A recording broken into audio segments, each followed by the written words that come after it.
let's see who my first viewer is.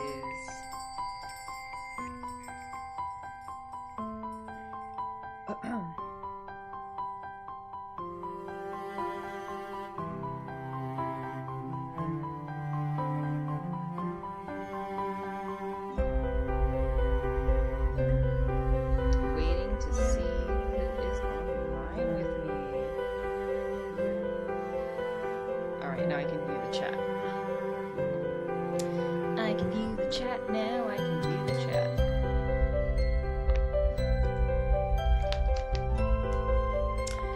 Ria! Thank you so much. Right back at ya. Best thing. Thank you so much for joining the live. Oh, we got another viewer in town. Thank you so much for joining, whoever you are. The second viewer. They might not have a YouTube account, if it's who I'm thinking of. I know it's one of my friends. Probably. I'm guessing. Alright, so I'm gonna get started. This is a Chinese yuri game, or in other words, a Chinese girls love game / Chinese lesbian game. And actually, not to make this too long, but before I started the game, it actually has like a legal clause stating that they don't want anyone streaming this for over 3 hours of gameplay, and they don't want anyone spoiling the ending. So unfortunately, I will not, or any of the endings, since there's multiple paths. So I will not be spoiling any of those, but I will be having I will be having fun with what I'm playing tonight, this evening. So let's go ahead and get started. Oh, Ultra! Okay. You were my second guess. My first guess was one of my friends here that I don't think watches a lot of YouTube, but I still gave her my live link anyways. So good to see you. Thank you both of you for joining. I really appreciate you. Seriously. Alright. Let us start gaming. Oops. There you go. Okay. I'm gonna start for real. So I am gonna be Celine, the character's name. I'm not gonna put my name in, although it is tempting, but I'll just be Celine.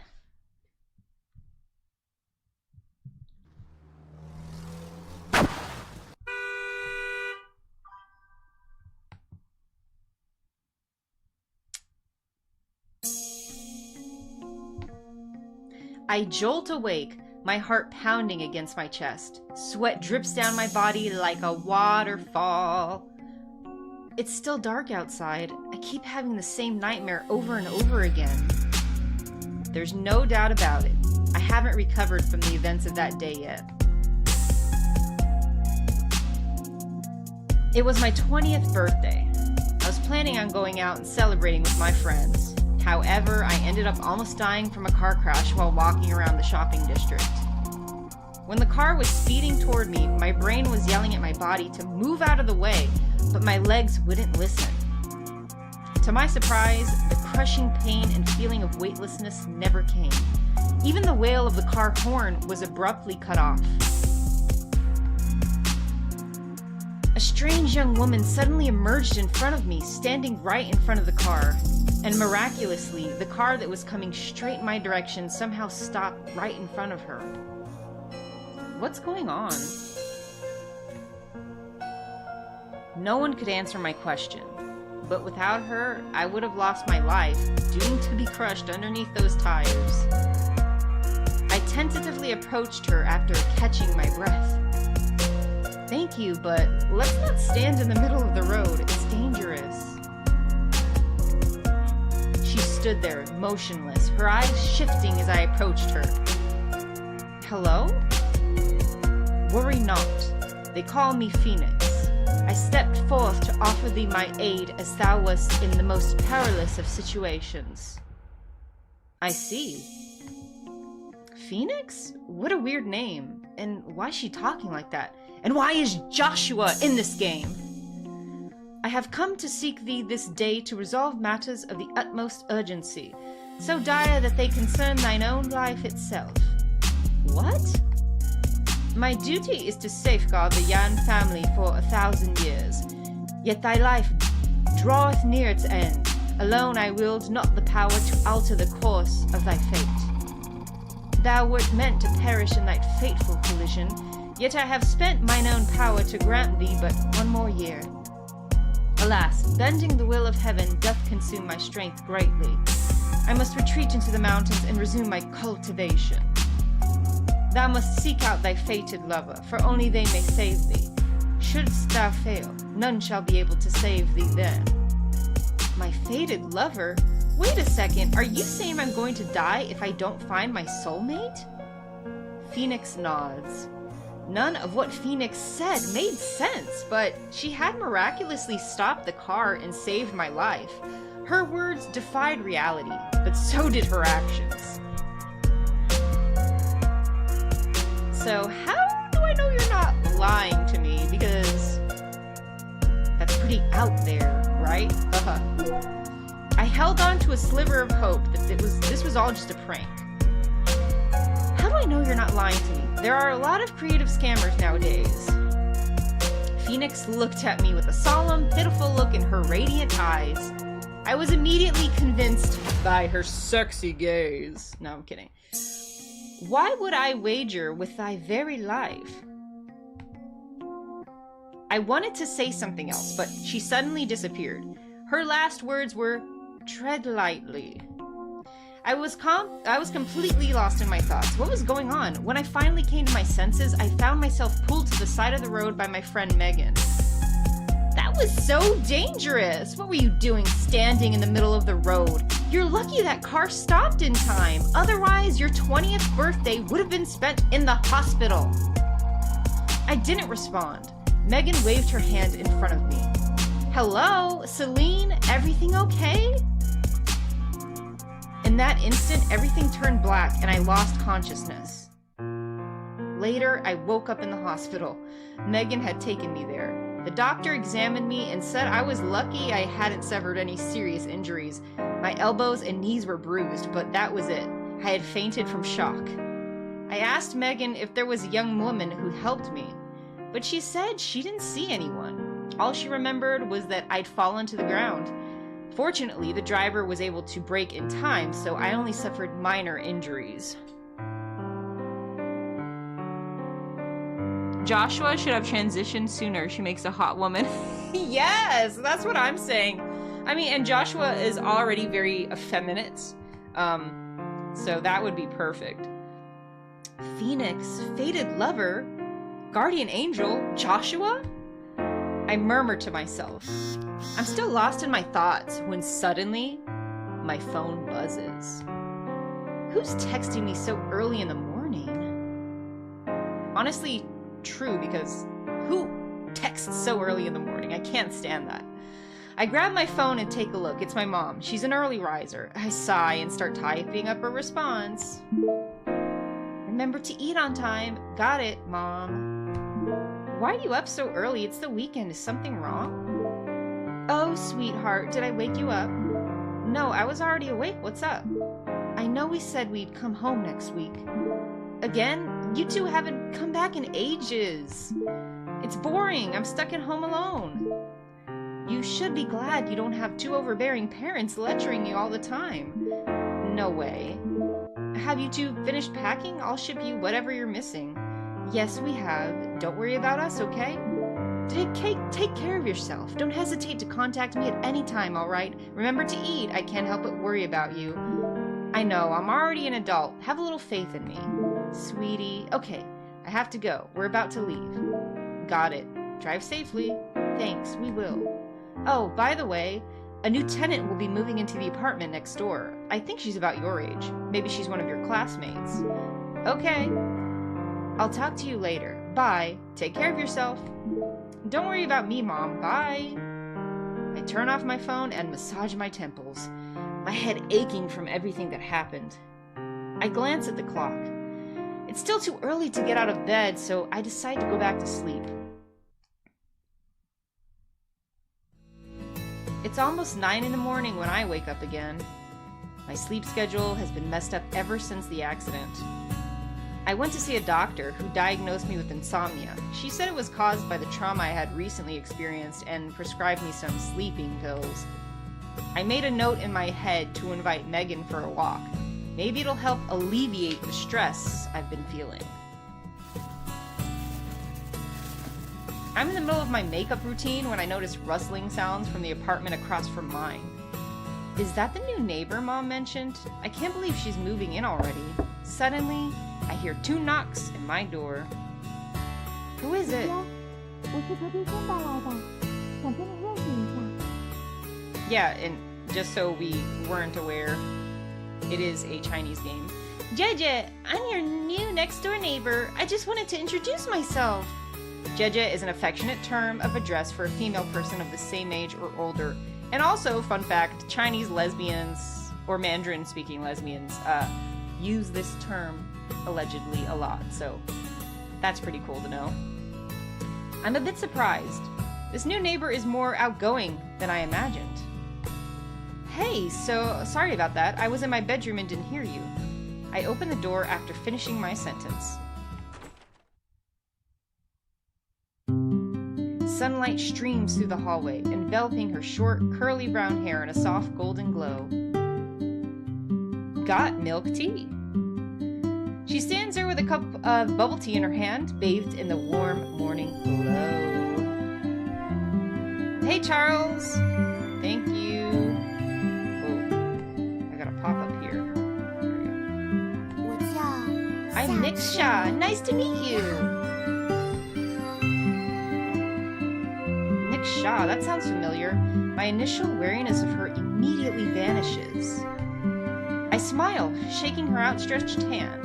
Hello, I'm Celine. I know you're Celine. Okay, now I'm gonna save my game. There we go. Alright.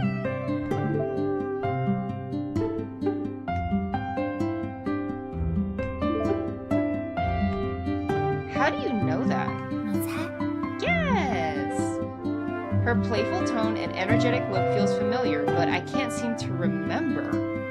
I rapidly search through my memories in vain. I tentatively decide to respond. So, tell her I have no idea because I have no idea. Sorry, I really can't remember. Would you please tell me? I was prepared for you to say something like that, but hearing those words still makes me sad. Yeah, lots of Greek names. Nyx. I'm sure there'll be another one. Of course, Selene, goddess of the night. Or the moon, rather. But yeah, the Greek theme is perfect because for lunch I went to a Greek restaurant, so we're continuing the Greek theme for my birthday. I'm just kidding. Don't look so guilty, I'll tell you. Uneasy silence lingers in the air. After an awkward pause, Nyx continues speaking.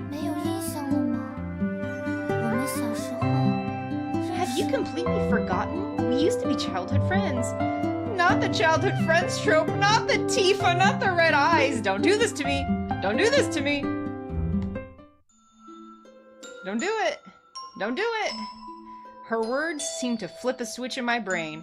The memories, which had been sealed away by time, all come rushing back to me. I can remember the sound of bright laughter, the noisy chirping of cicadas, and even the faded words on popsicle sticks. I know who she is. However, the person in front of me looks so different from the person in my memories. Hesitantly, I ask. Nixie? She beams, her smile stretching across her entire face. Finally remember who I am, JJ? You've changed so much over the years. I didn't even recognize you.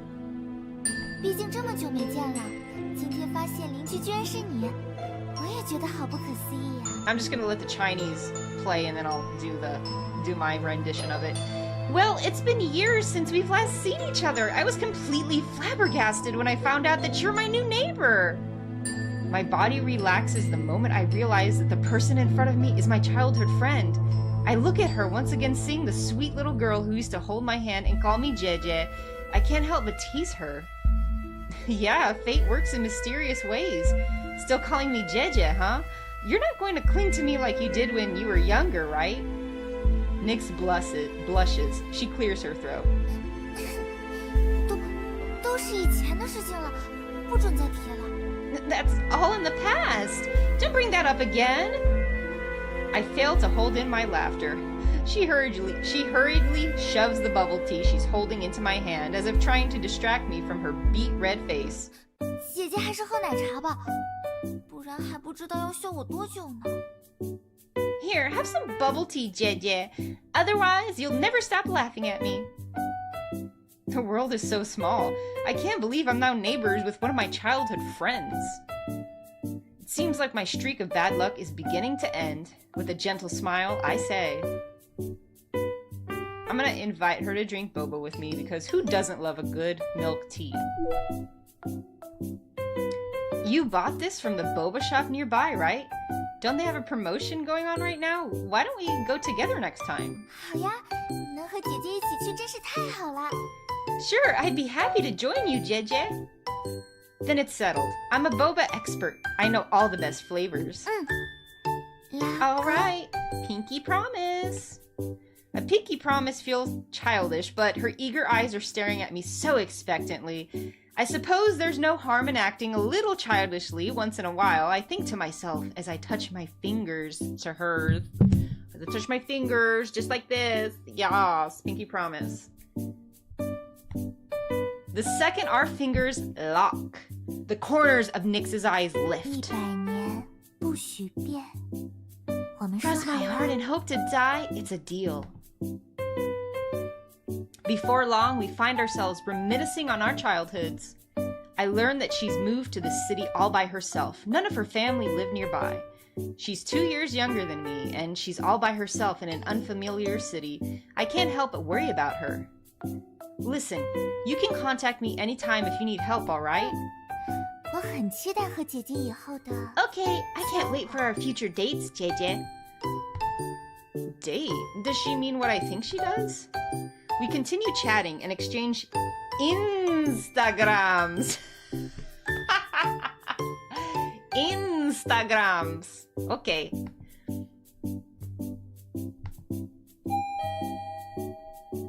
I'm here. Sorry to keep you waiting. I look for the source of the voice and find Megan on top of the stairs, panting.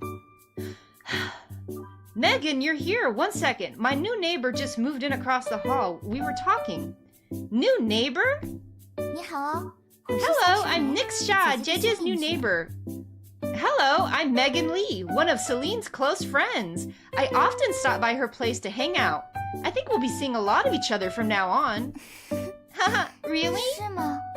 那你们的关系还真好。 You two must have a great relationship. I'm so jealous. Well, we've known each other all throughout college. Nyx shakes hands with Megan, a smile on her face. Now that Megan's here, I say goodbye to Nyx, grab my bag, and head out. I start making my way down the stairs when I hear Nyx's voice come from behind me. 姐姐， Jeje. I instinctively turn around. Nyx is looking at me, her eyes glittering. Be careful. Have fun, Jeje. I respond with a smile on my face. Yes, and you be careful as well. Take a break if you get tired unpacking. FF7 interjecting itself into more games. And yes, Greek food is delicious. I mean, of course I'm biased. Megan is like the bestie that is always there for me. Yeah. The sidewalks are now crowded during the weekend and on weekdays. Megan and I have no intention of buying anything, so we slowly walk through the bustling shopping district. I can't believe someone has finally moved into the apartment next to yours. It's been empty for so long. It's nice to have a new neighbor. Maybe you'll need her help with something in the future. I chuckle, thinking how clingy and childish Nyx is. I can't imagine myself asking for her help, asking her for help with anything. It's much more likely that I'd be the one helping her. I knew her when we were kids. She's 2 years younger than us. Wow, so she just turned 18? No wonder she looked so young. I can't believe she's already moved out to live independently on her own. That reminds me, internships are about to start soon. Have you figured out which company you'll be working at? That's a tough question. I sigh. Megan has reminded me of the biggest problem I'm currently facing. Getting a job. J-O-B, a job. Internships aren't that easy to find. Ocean City is an economic hub. There are lots of opportunities here, but it comes with its challenges. An internship at a good company would make my resume stand out after graduation. My grades are good, but everyone else applying for the good internship positions are also incredibly talented. But I still want to get an internship with Huan Yu. I can't give up before I even try. Huan Yu is a big internet enterprise in Ocean City. Its recent projects have been leading the way in innovation. Plus, I've heard they pay well. It's the company I want a job with the most. Huan Yu? I heard that company's pretty hard to get in. Well, you won't know until you try. Don't worry, I have backup options if that doesn't work out. I'm not surprised. You're always prepared for whatever might come. I keep up the smile on my face. Megan grins and playfully shoves me.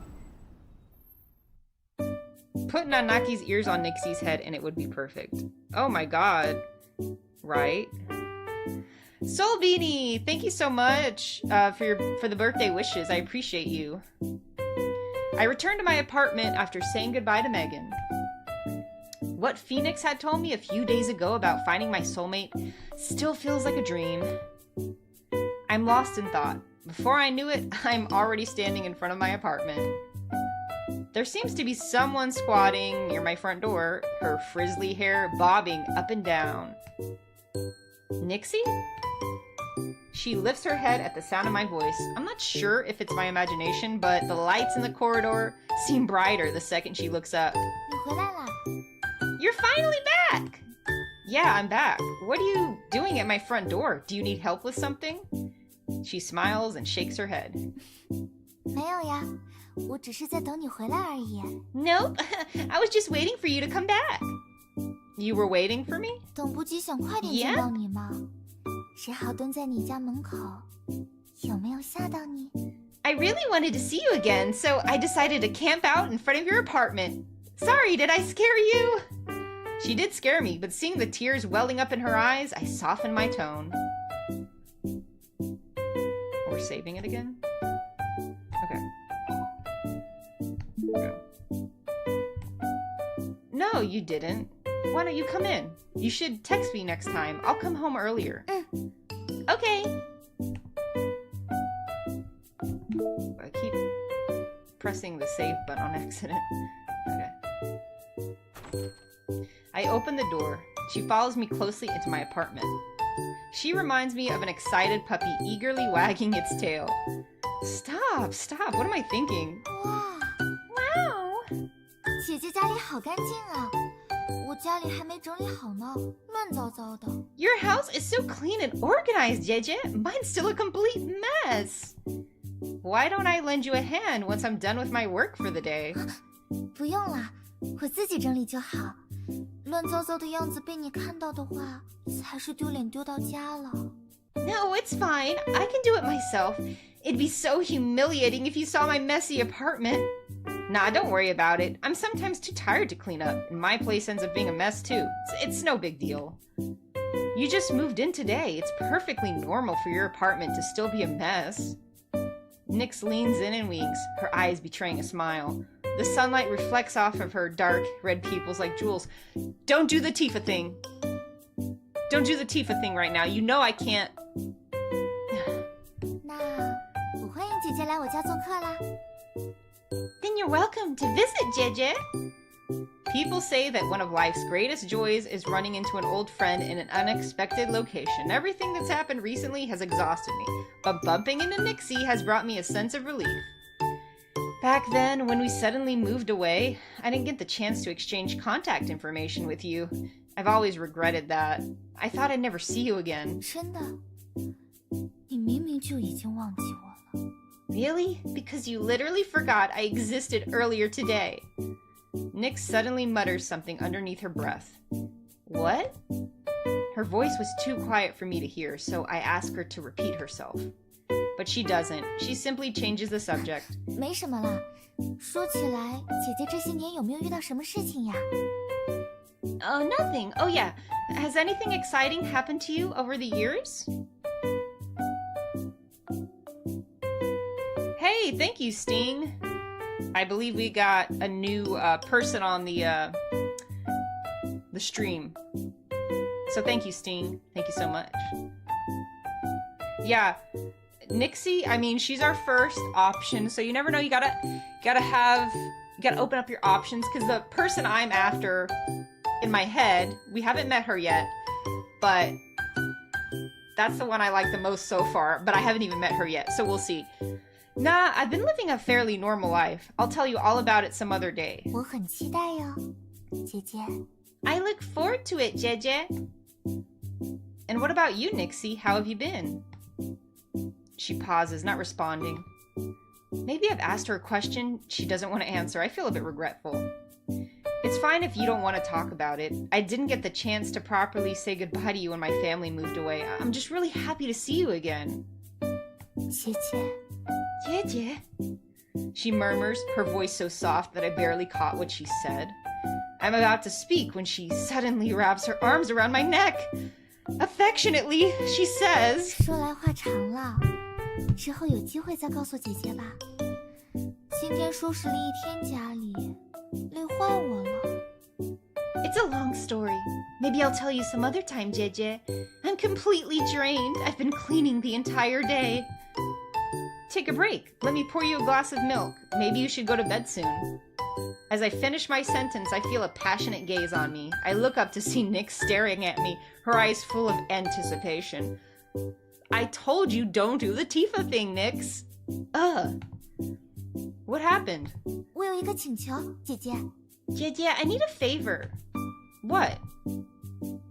我今晚可不可以睡在你这里？ Can I sleep over here tonight?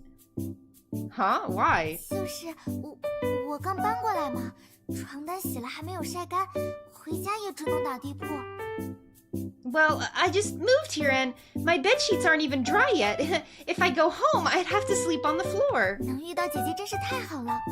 之前还在想，我睡不惯地板失眠的话该怎么办？收留我一个晚上嘛。 I'm really glad I bumped into you, Jeje. I was so worried about sleeping on the floor. What if I can't fall asleep all night? Please take me in for the night. Nixie, you finally revealed your true intentions. Nix backtracks once she notices I haven't responded. 我就随口一说，如果不方便的话，就当没有听过，千万不要觉得我是什么奇怪的人。 Sorry, if you're not comfortable with it, just pretend I never asked. Please don't think I'm a weirdo. I sigh. I don't think you're a weirdo. 那姐姐是同意了吗？ So you're letting me sleep over?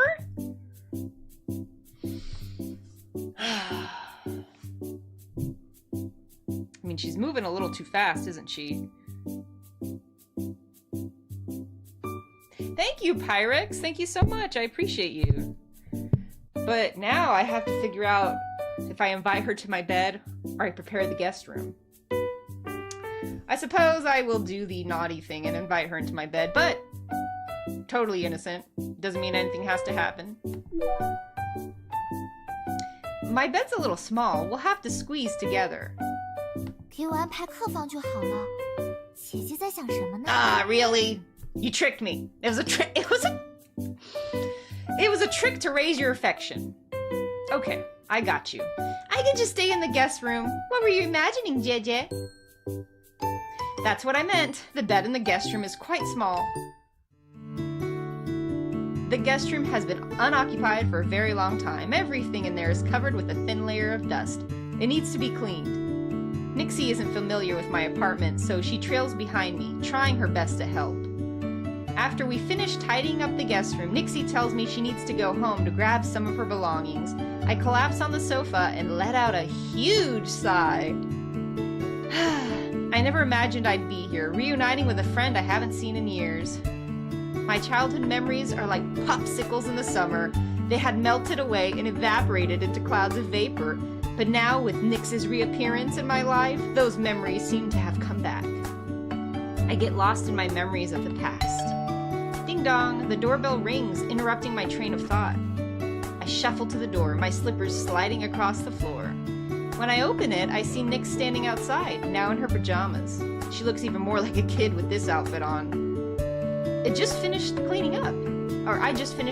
You can go to sleep. 辛苦了，姐姐。明天我请你吃饭吧。Thanks, JJ. Why don't I buy you lunch tomorrow? I probably can't tomorrow. I have classes. 啊，姐姐还要上课。 Oh, I 约 see. 个另外的时间吧。 What about some other time then? You don't have to. What about you? Don't you have classes you need to attend as well? 我先不说这个了。姐姐这么晚还不睡吗？ Let's move on from that. Anyways, why are you still up, JJ? It's so late. Nixie doesn't seem to want to talk about it, so I don't press for more details. She heads toward the guest room. Before heading in, she looks back to me and waves, a smile on her face. 那我就睡觉啦。晚安。 I'm going to bed. Good night. Good night. Sweet dreams. 姐姐也是， You too. 能够再见到你，真的太好了。 I'm happy I got to see you again. Me too. Don't stay up too late.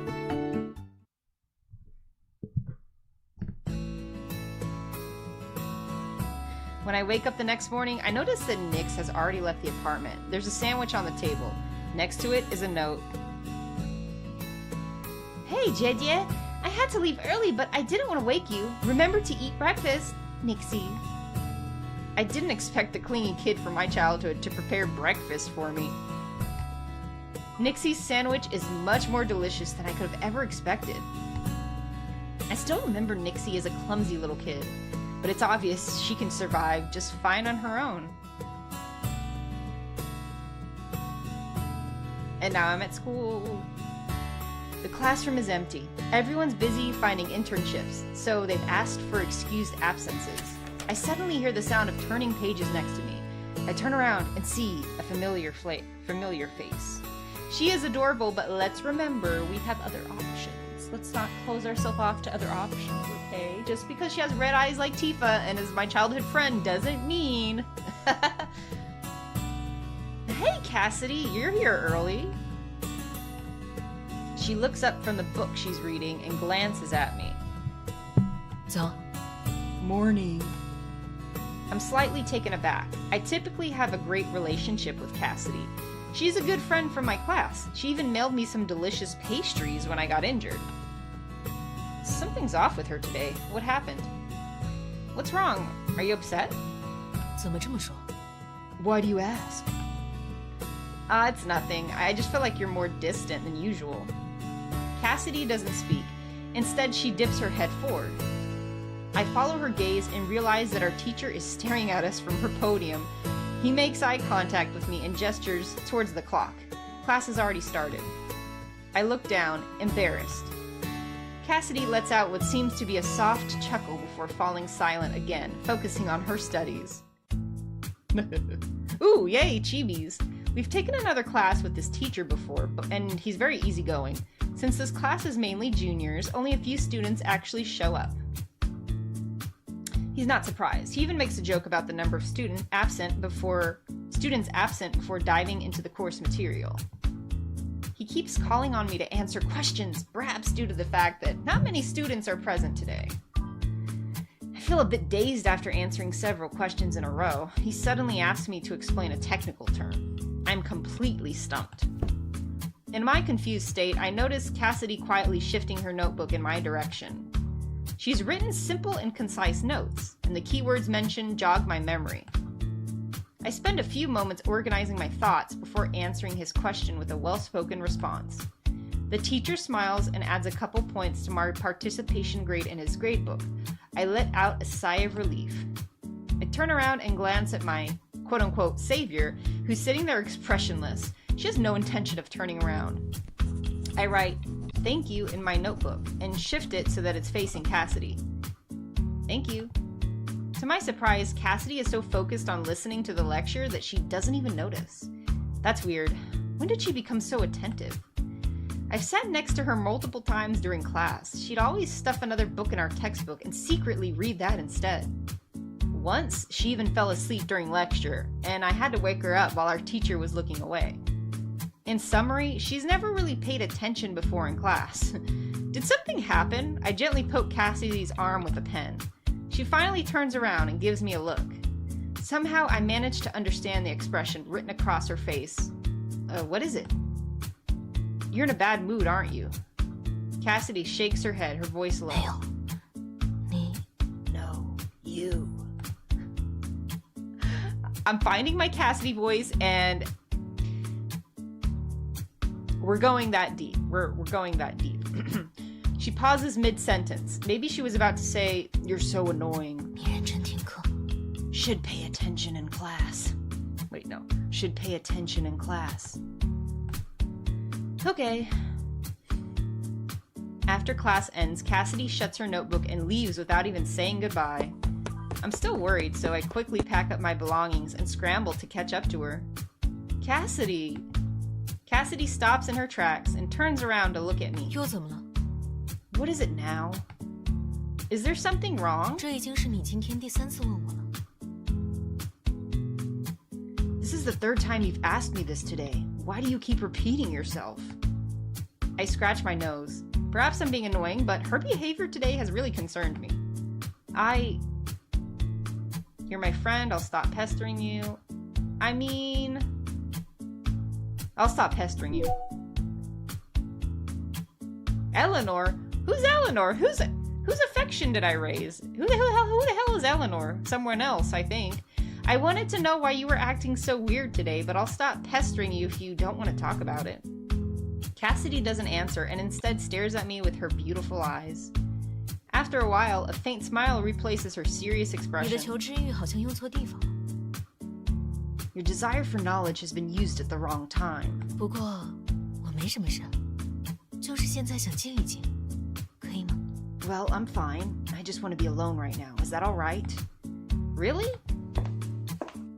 I still have a feeling that something's wrong. She usually doesn't speak much, but she would never be so cold towards me. Cassidy stares back. She's taller than me, so it feels as though she's scrutinizing me from her higher angle. After a while, she finally breaks the 我 silence. 今天故意逗你的。 I was just messing with you. That doesn't seem like something you'd normally do. Why is her personality completely different today? I want to say something, but I hesitate. She waves her hand, not wanting to waste more time on this subject. 没什么好说的，早点回去准备下一节课吧。 There's nothing more to say. You should get ready for your next class. I look at the person in front of me. She feels like a complete stranger. It's not just a sudden personality shift. Her outfit is also different from what she usually wears. It's not her style at all. Hold on, let me catch up with the chat. You're the faithful type, Rhea. Let's see how faithful you are. I knew, Rhea, that you would bring up Modao Zusha. Yeah. Okay. Zane, is that one of the guys from Love and Deep Space? I mean, I know that's hot right now. I probably won't play it just because I have no interest in dating men, but more power to you. More power to you, Soul Beanie. They need to make a one with women, and we'll both be satisfied with all the pretty characters. Cassidy? 怎么了？ Why? Are you really Cassidy? I fix my gaze on her, watching for any changes in her expression. Her eyebrow twitches slightly, but she maintains her calm expression. 为什么这么问？ Why are you asking me this? Because you're not the Cassidy I know. We're friends. Why are you suddenly acting like we're 也 strangers? 许我只是心情不好呢。你别这么紧张。 Perhaps I'm just in a bad mood. Stop worrying about it. Do you see the text I sent you? Astonished, she pulls out her 看到 phone. 了， I did. Why would I text you when you're standing right in front of me? Cassidy softly chuckles. She probably didn't expect me to trick her. Cassidy, no, this girl who looks exactly the same as Cassidy, sighs and moves closer to me. So, who are you? 小 I'm 刘怎么 surprised 没跟我说 Cass... 过？ Oh, wait. 他 what? 还有这么一个朋友。 I'm surprised Cass never mentioned she had a friend like you. Could it be? Are you her twin sister? 对，我叫思觉。Oh, 小刘竟然 this 跟你 is 提 not 起我 Cassidy. This is Eleanor. No 看来 wonder. 你们的关系真的很好。 Yes. 你叫什么名字？ Wait, no. Yes, I'm Eleanor Su. I can't believe Cass told you about me. You two must be pretty close. What's your name?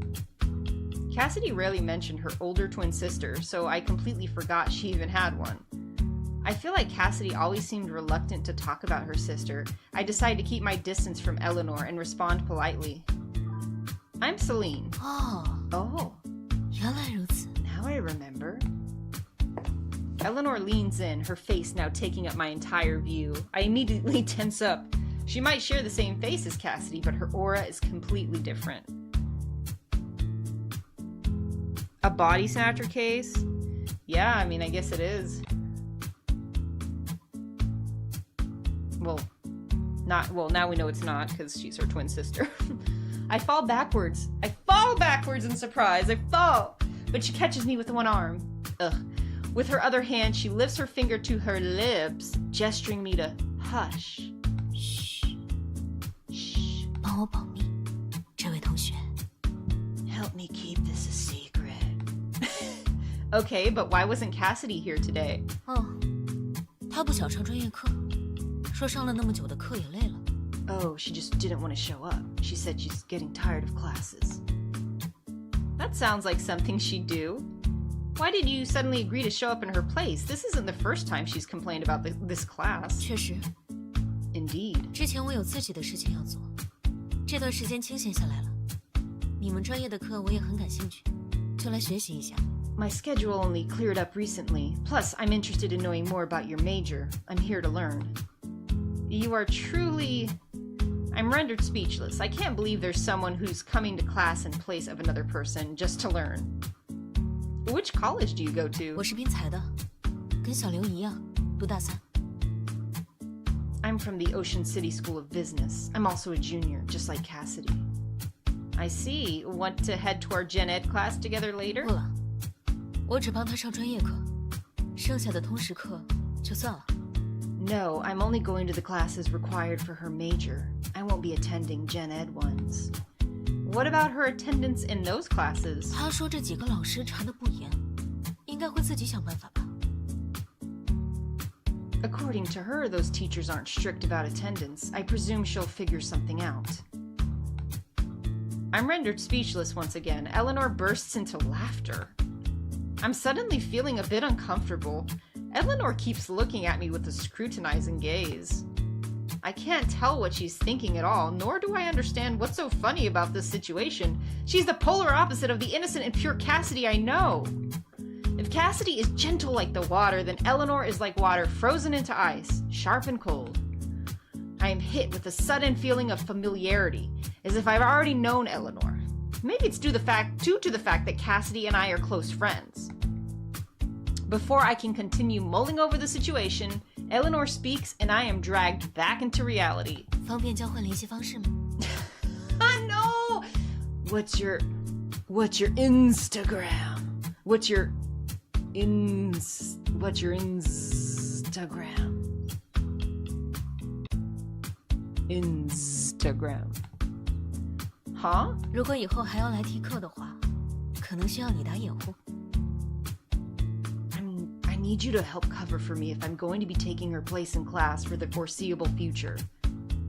That's weird. She looks exactly the same as Cassidy. Why would I need to cover for her? She quickly elaborates, sensing my 我 hesitation. 对你们专业课也不熟悉，需要你帮忙。 I'm not familiar with your major. I need your help. Fine, I'll reach out to you before our next lecture. We begin following each other on Instagram. Her account is very simple with a grand total of 0 posts. There's nothing on her page. Okay, 好了 I have to go. 我要先走了，有事联系 Text 我 me。if there's anything. She waves goodbye and leaves, just like that. Yeah, the Instagram thing is very clippable. I'm just like... The first time I saw it, I was like, okay. The second time and the third time, I'm like, please fix the Z. Because I can't let it go now. It's too much. Only then do I notice how meticulously she has dressed for an 8 a.m. class. She's even taken the time to curl her hair. Not one single strand is out of place. Everyone's turning to stare at her as she walks down the hallway. I'm preparing for my next class when I suddenly receive a barrage of messages from Megan Fox. I hurriedly beg one of my classmates to help me sign in for my Gen Ed class before rushing to meet Megan at our usual spot. Our usual spot is actually just the student council room. Megan had eagerly fought for a position on student council, but now she occasionally complains about how she regrets doing so.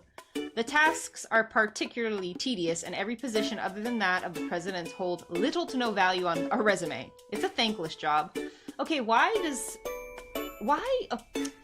usually I have a crush on the student council character. The student council character is always the coolest one, but in this case, Megan is not my first choice. Although, is Megan even an option? She probably is. Or maybe not. I occasionally help out as well. It helps fulfill the school's community service requirement. How does it feel to be back on campus? It's fine, but something happened. What? What happened? Tell me. Her ears perk up. She's a gossip at heart. She immediately drops her work and rushes over, wanting to hear the story. Let's tell her about Eleanor. Cassidy didn't show up to class today. Her twin sister took her place. She wasn't here? She's not sick, is she? No, she probably just didn't want to get out of bed. Ugh, why don't I have a sister? At least then I'd have someone to attend classes in my place. Forget about it. You might end up being the one attending classes in your sister's place. Student council work isn't difficult, just tedious. We work on and off the entire morning and finally finish most of the tasks. Not only did I attend lecture this morning, I also had to do work. I let out a huge sigh, feeling bad for forcing my brain cells to work overtime. Student council should pay me for this. I'm not even an official member. Don't worry, I'll ask the president about it before I graduate. Don't feed me false hopes. Listen, you're gaining valuable work experience by helping out the student council. Your future job will be a piece of cake. You can use the lessons you've learned from helping us in your workplace. Megan clearly knows she's making stuff up. The more she talks, the weaker her arguments become. She's been overwhelmed with work recently.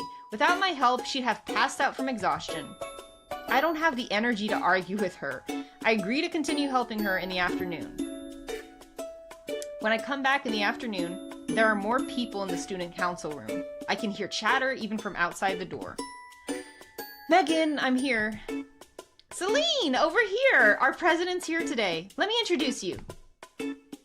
She motions towards an elegantly dressed girl standing nearby. Her makeup is subtle and natural, and her smile fills me with warmth. Oh no. We have competition. Because I don't go for girls like Eleanor, so Eleanor doesn't fit my tastes. Okay, this one, okay, she's definitely more, yeah. This is the student council president, Iris Wen. You haven't met her before, have you? Oh yeah, and I did say that I have crushes on the student council characters usually, so yeah. Nice to meet you, ma'am. I'm Celine. 你好呀，叫我温志远就可以了。 Damn, Iris? Oh my god, Iris, my character! In Masquerade, Iris. Oh, that's funny. Another Greek goddess name. Hold on, let me take a sip of water. I have to think about this. Yeah, I mean, you look like Sephiroth. You're automatically hot, so there's that. Oh, let me find her voice. What voice can I do? Because I can do accents to differentiate between them. Okay. Let's see. Nice to meet you. No. Nice to meet you too. There's no need to be so formal. Well, no. Let me think. Nice to meet you too. There's no need to be so formal. You can just call me Iris.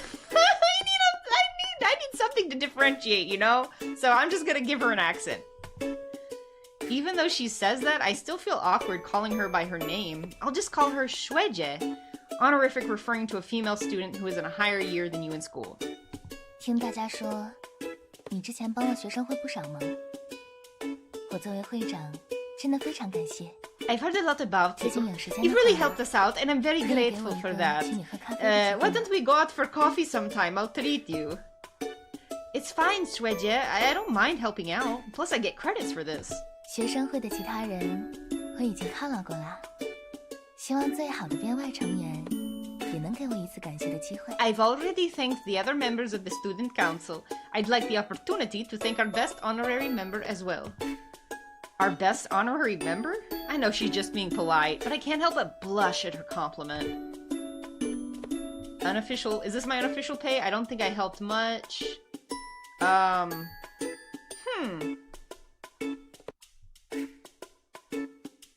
I'll do ... It doesn't seem right for me to agree. After all, this is the first time I'm meeting her. Oh no, why did I pick that when I'm so stupid? Eh?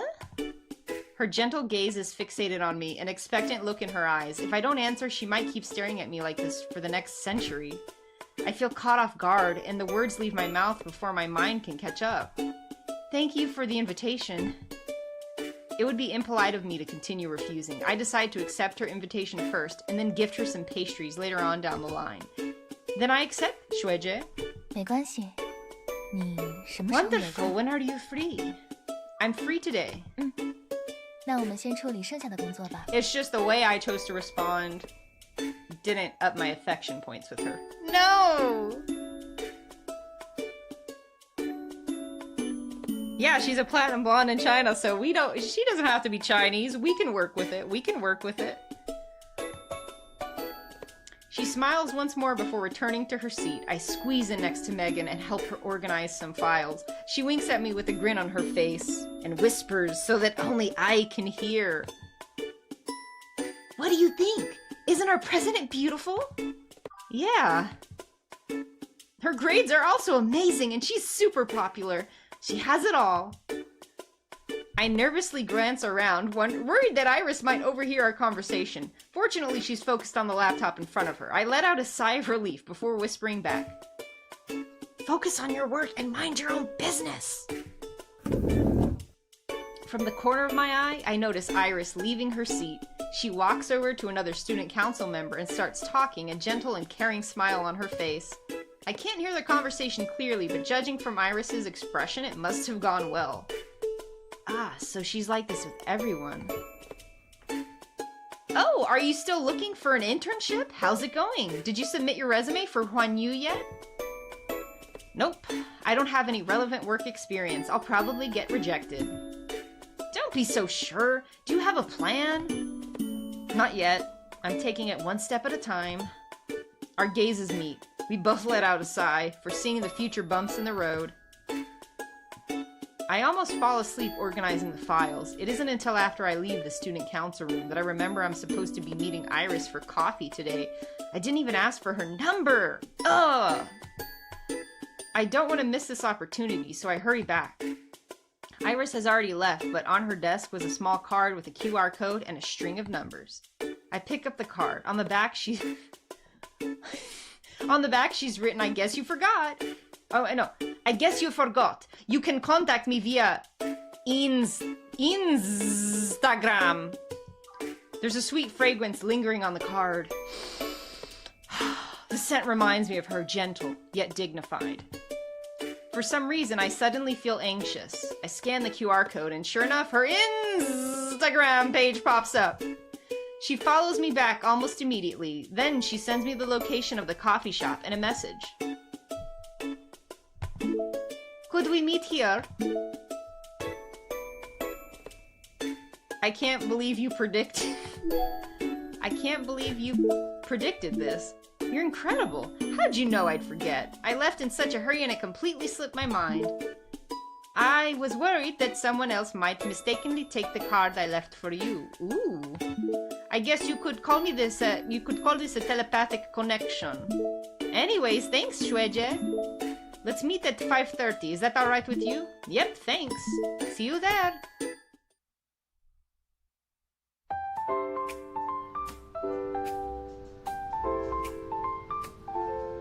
I arrive at the cafe early. The warm light shines in through the windows, scattering like golden leaves on the caramel-colored floor. You know, I wanted to choose the option only because I thought I was gonna sound cool. Like, you know, the characters that just say ... because they think they're cool. Yeah, I thought I could swing that, but it didn't work. Iris probably got here a while ago. She's sitting at a table towards the back. 抱歉，我不太清楚你的口味，所以 Sorry, I didn't order for you because I didn't know what you'd prefer. I glance at the... Oops, wrong accent. I glance at the empty table in front of me and shake my head to let her know it's fine. You didn't order anything for yourself either? 我在等你呀。 I was waiting for you. I was waiting for you, Patty de la Luz. I was waiting for you to order 2 drinks for here and 1 to go. Welcome, Patty de la Luz. So good to see you here. Thank you for the birthday wishes. This is the voice I'm using for Iris, the character Iris. It was just so perfect, so I will continue with this. I was waiting for you. I look at her properly for the first time since entering the cafe. The rays of the setting sun strike her smiling face in an angle, casting soft shadows that trace the contours of her face. For a moment, she takes my breath away. Thank you. I'll have whatever you're having. Iris waves to a server, who promptly takes our 2 order. 杯生椰拿铁，谢谢。 2 coconut milk lattes, please. Thank you. You like sweet drinks? 他们家的热销产品，我觉得你可能会喜欢。我也跟着试一下好了。 This is one of their most popular drinks. I thought you might enjoy it. I'd like to try it out as well. She guessed right. I'm much more interested in the innovative new drinks from recent years than in traditional coffee drinks. We casually discuss school and our plans after graduation as we sip on our coffees. Oh, this is hot. I feel relaxed and at ease talking to her. I don't have to scramble for topics to keep the conversation going, nor does it ever get awkward. Right now, we're simply sitting across from each other, our conversation momentarily paused. I'm once again entranced by her perfect smile, and I take a sip of my latte. The cafe's record player is playing classical music, the melody seamlessly filling the silence. 我听说你想去环宇实习， I heard that you want to intern with Huan Yu? Yeah, I'm hoping to get it. 有点难度呢。据我所知，环宇现阶段对于实习生的需求并不是很大，僧多粥少，竞 It 争 will 不 be 易。 challenging. As far as I'm aware, Huan Yu doesn't require much from interns, but the opportunities are limited and there's a lot of competition. Iris's words make me feel as though a bucket of ice cold water was just dumped over my head. I already know this, but hearing it still makes my heart sink. I know. I have some backup options if Huan Yu doesn't work out. 如果你真的很想去环宇的话，或许我可以帮忙呢。 Well, if you really want to intern at Huan Yu, then perhaps I can help.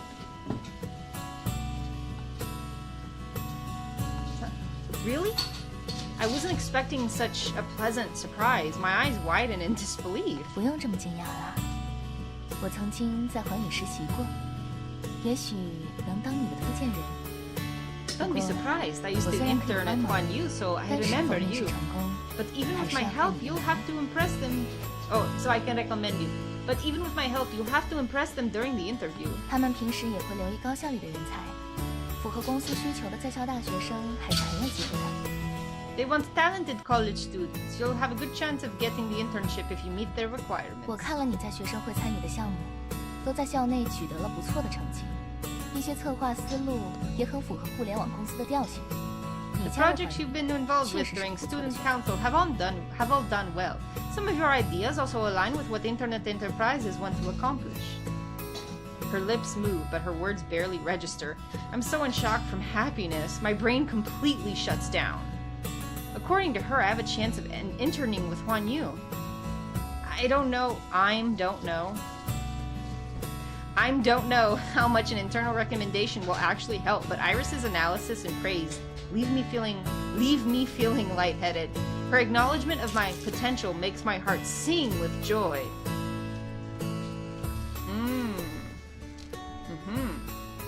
I should be the one buying you coffee.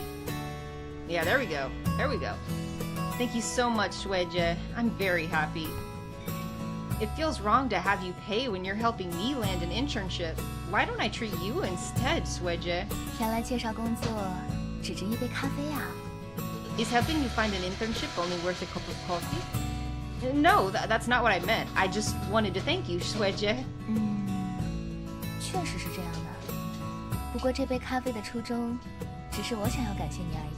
Well, that may be true, but right now I'm treating you to coffee because I want to thank 看来 you. 你想感谢我的话，只能等下次了。 You'll have to wait until next time to repay the favor. Okay, I'm really grateful, Shueje. Let me know where you'd like to go. Anywhere's 总 fine. 之，虽然给你争取名额，但只是一个展示能力的机会。还要 I can 通过 help you 管 get 理 an 面 interview, 试 but you have to 应 prove 该没问 yourself. 题的吧？ This should be no problem for you, right? Yes, I'll work hard to prepare. 我相信你， I believe in you. Shueje, why are you helping 你 me? 帮了学生会那么多忙，一杯咖啡怎么够呢？而且，作为学姐的话，在能力范围之内帮助一下优秀的学妹，也 You 没什么 helped the 问题吧 student council out a lot.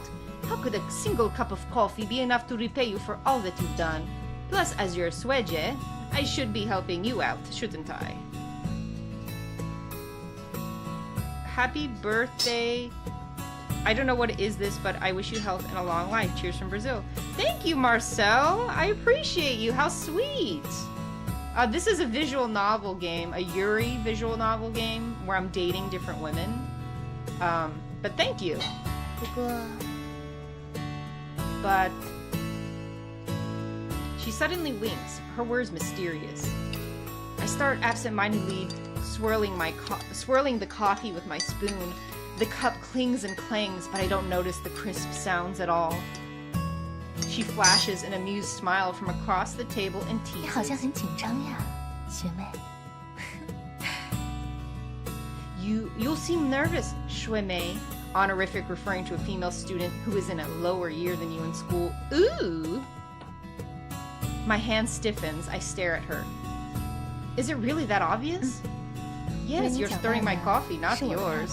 Ooh! What? I abruptly pause, slowly lowering my head. It's my cup of coffee that I'm stirring. 开个玩笑，别太在意啦。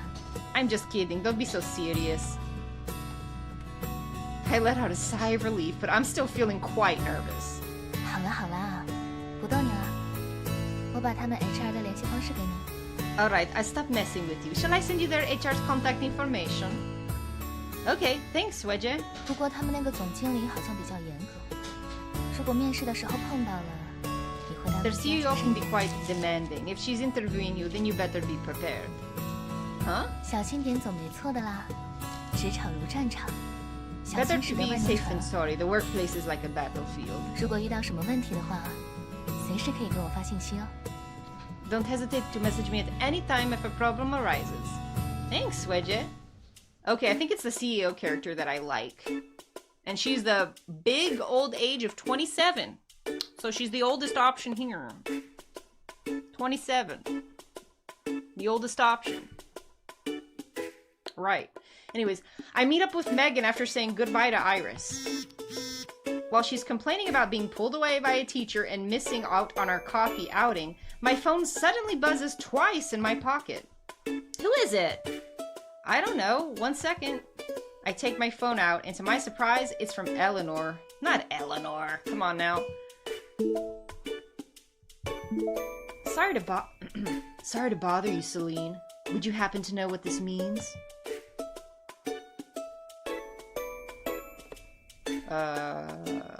Where's Cassidy? She hurriedly left after I told her that you recognized me. You'll probably see her soon, unless something unexpected happens. I helplessly let out a sigh before typing out a long string of words explaining what the comment means. We're in our 3rd year, so teachers make their comments as concise as possible. It's completely expected for Eleanor, a newcomer, to not understand. After I hit send, she thanks me and leaves it at that. She must be studying on her own now. Someone was asking me about the homework. Let's keep going. Okay. We walk towards the school gate, but we unexpectedly bump into a familiar face. Celine! Cassidy? The girl hunched over and gasping for breath in front of me is Cassidy, the slacker who ditched class because she didn't want to attend an 8 a.m. lecture. Why? Okay, let me find my Cassidy voice. Let's see. I'll make it deep, but not as deep as her sister. Let's see. You! Thank goodness. I heard you recognize my sister. She didn't cause you any trouble, did she? Quite the opposite. She even helped me answer one of our teacher's questions. You, on the other hand, I was worried when you didn't show up to class. After my sister came home, she told me she met an interesting person. She thinks you're special. Huh? I'm taken aback by her words. I didn't expect Eleanor to describe me that way. My sister has a strong personality. I was worried that she made you feel uncomfortable. I'm so glad you two managed to get along. Thank God. Cassidy's being quite dramatic here. Sorry, Celine. I didn't want you to get involved. Don't worry, it's fine. Cassidy smiles and nods. Let them worry about their own relationship themselves. We should stay out of it. Have you eaten yet? Are you tired after running all the way here? Let's go grab some food. What do you want to eat? Barbecue? No, that's too oily. What about Japanese food? Celine just got back. We can have dinner today. Why aren't you saying anything? You're too close. I need to catch my breath. Okay, so we're shipping these two together. I try to muffle the chuckle that comes out of my mouth. I really want to join them for dinner, but Iris just offered me the opportunity of a lifetime. I need to prepare for my interview. You two enjoy your meal. I need to finish up something. I'm going home. Megan waves goodbye. I wave back. Bye. See you later. Okay, there we go. Celine. Cassidy shoots me a pleading glance before I turn around to leave. She looks like she's being kidnapped. I chuckle again and head back home. Let me see the chat. I'm doubting my faithfulness right now. Rhea, I told you gotta keep your options open.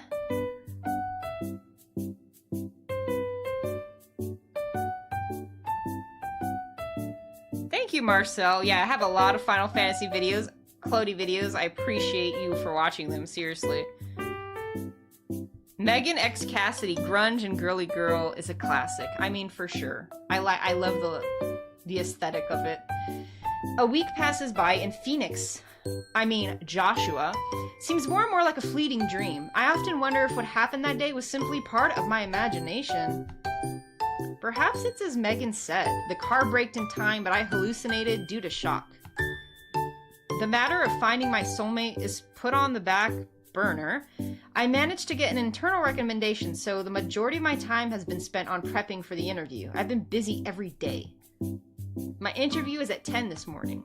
I want to make a good impression on HR. HR? Yeah. I wake up early and pick out an outfit. I didn't expect Megan to send me a sudden string of messages. It's so early. What could it be? Celine! Celine! Are you there? Are you there? It's urgent! Respond ASAP! Megan is an energetic and easily excitable person. She often blows up my phone with dozens of messages at a time. I'm already used to her impatient nature. However, she rarely texts me this early in the morning. Perhaps there's something urgent she needs my help with. I just woke up. What's up? Great! I asked a bunch of friends and none of them are up yet. I'm coming to your place right now. Just you wait. Okay. I can't help but chuckle. The way she's talking sounds like a threat.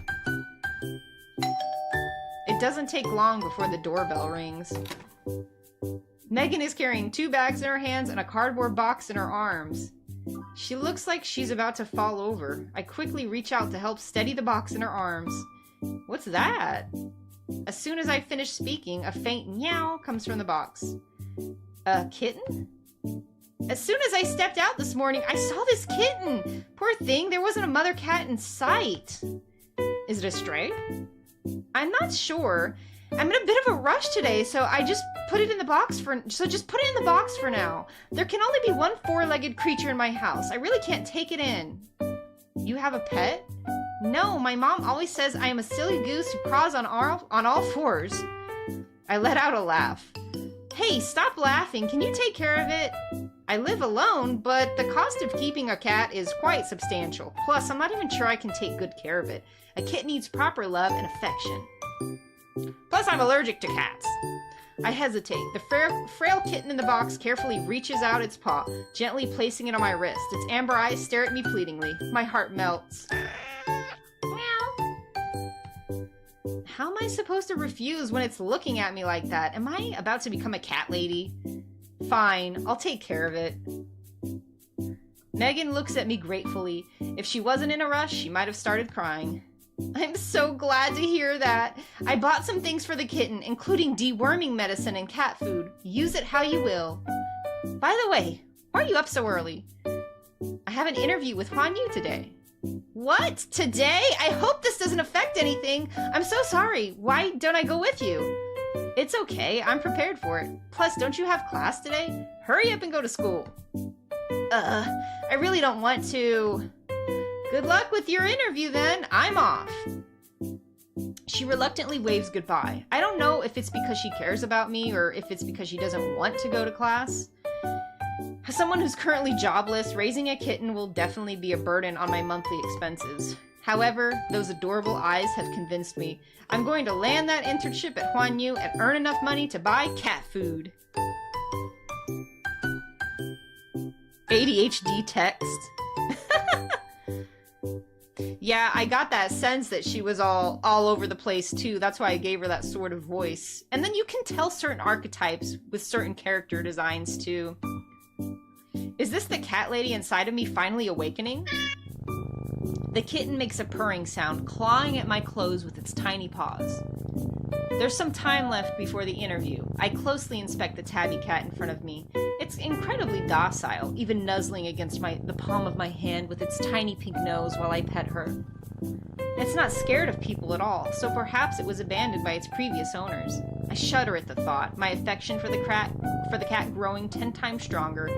I organize the stuff that Megan bought, placing what the cat needs for its daily life in the corner of my living room. I kneel, wanting to feed it before heading out for my interview. I open my mouth to call it over before realizing that I don't know its name. Do you have a name?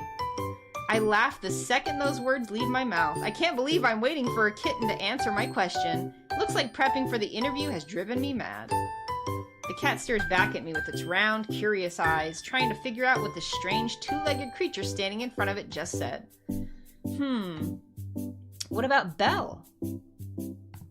What, you don't like it? The kitten silently stares at me. I see tears in the corner of its eyes.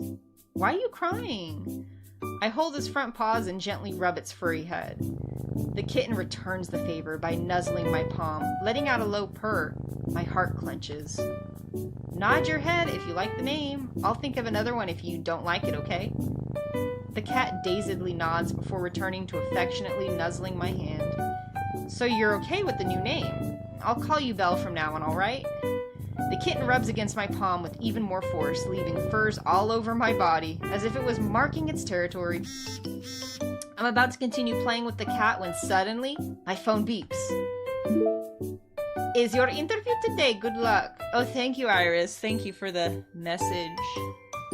I appreciate it. Okay. Thanks, Wedge. I'll do my best. Why don't we grab lunch together after everything's done and over with? Oh, okay. I'd like to see you as well. Fuck it. I'll eagerly await your good news. Good luck. She's hitting on you. Wait, who's there? Is that the cat? Is the cat talking? No, is it Joshua? Wait a minute. I've only met her once. Oh my god, it's the cat. I can tell she's into you. Meow. Don't spout. Wait, huh? The sudden sound startles me. I look around everywhere, trying to find the source of the voice, but there's no one around me. There's only Belle, who's currently licking its fur. Am I hearing things? Nope. Meow. What is going on right now? Am I hallucinating because of all the trauma I've experienced? The stray cat I took in can speak? To me, that's... No, anyone would find that weird. I sharply inhale. My voice trembles as I ask, Belle, were you the one speaking just now? Oh, so now you're quiet? Belle, you can talk? I'm giving you back to Megan if you don't speak up. She leaps out of my arms and starts accusing me. After you're abandoning me again? What do you mean, again? Is it blaming me for being abandoned by its previous owner? I stroke its head and accept my fate, hugging it in my arms. Relax, I'm going to take good care of you. I won't abandon you. Now that I think about it, I feel like I'm the one who's been abandoned by fate. I let out a sigh. The fact that Belle can talk makes my heart sink. My mind immediately wanders to the car accident again. The sunlight seeps through the curtains, swirling together with the horrifying white light from that day. My thoughts are a shaky mess. It's proof that the supernatural exists. Phoenix wasn't someone I hallucinated. Then does that mean what she said about having to find a soulmate is true? Am I going to die if I don't find my soulmate? Celine, it's 9:30. Time slips by while I'm trying to sort out my thoughts. Before I know it, it's almost time for my interview. Since you can talk, then you... Oh, a cat staying home alone should be fine, right? Don't climb out the window, don't go outside, and don't open the door for strangers. I'm heading to my interview. Be careful on the road there, Celine.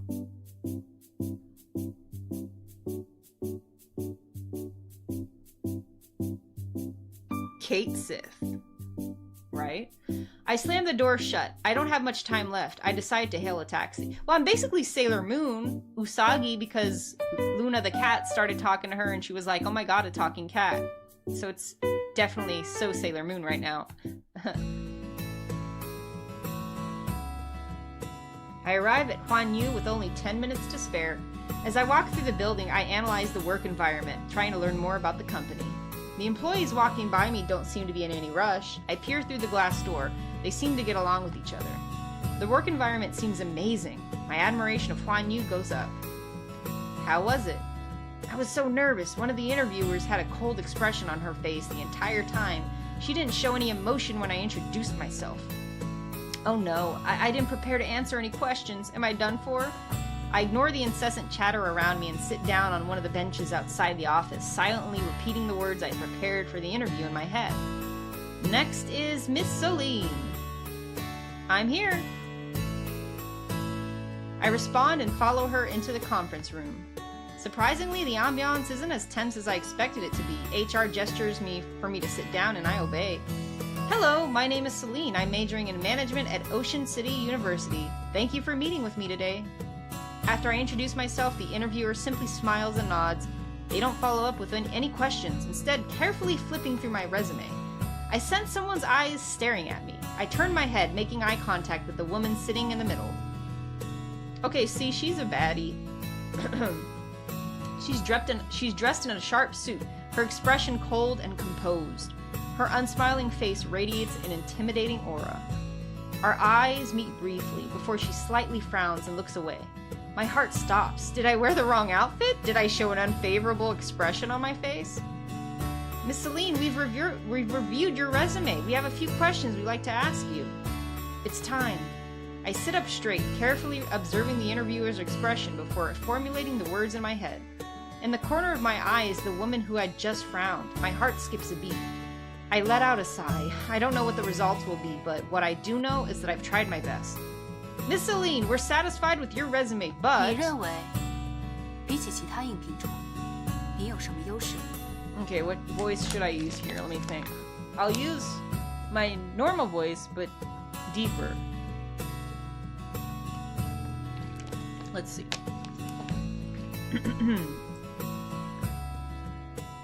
In your opinion, what advantages do you believe you have over other candidates?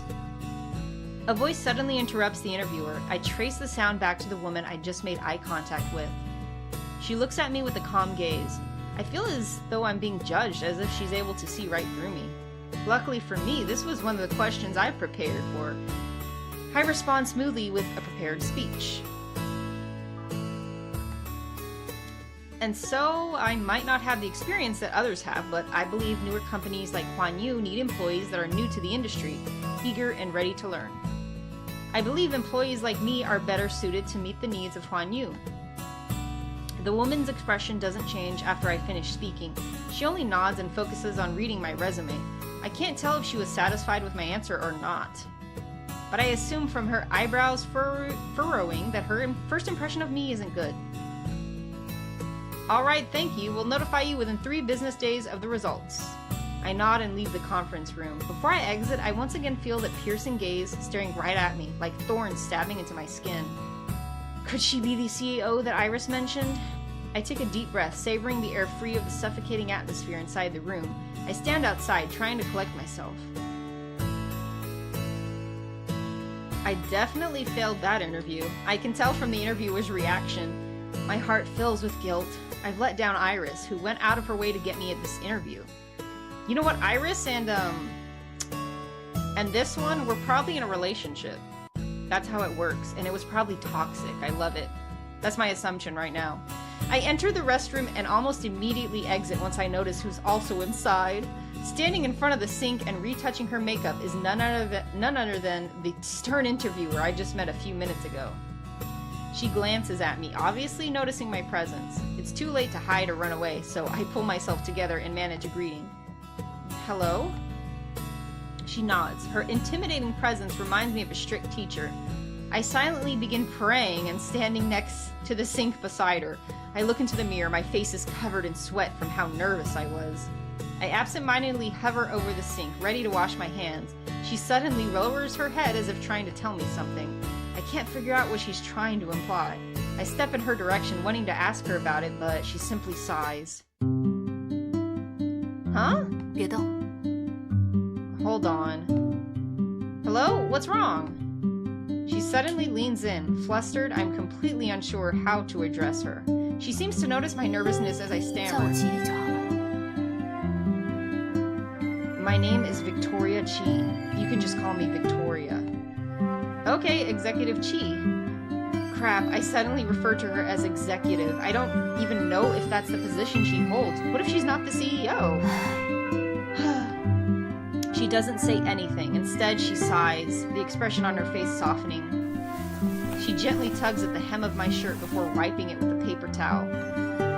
I look at her, confused, before finally realizing there's a tuft of cat hair stuck to my shirt from when I was playing with Belle this morning. A thought suddenly crosses my mind. She's looked at me with absolutely zero expression on her face the entire time. Wait, she's not a germaphobe, is she? Has the tuft of cat hair left a bad impression? Does she think I'm uncleanly and that my appearance is unkept? I almost burst out into tears on the spot. This is such a disaster. I'm done for.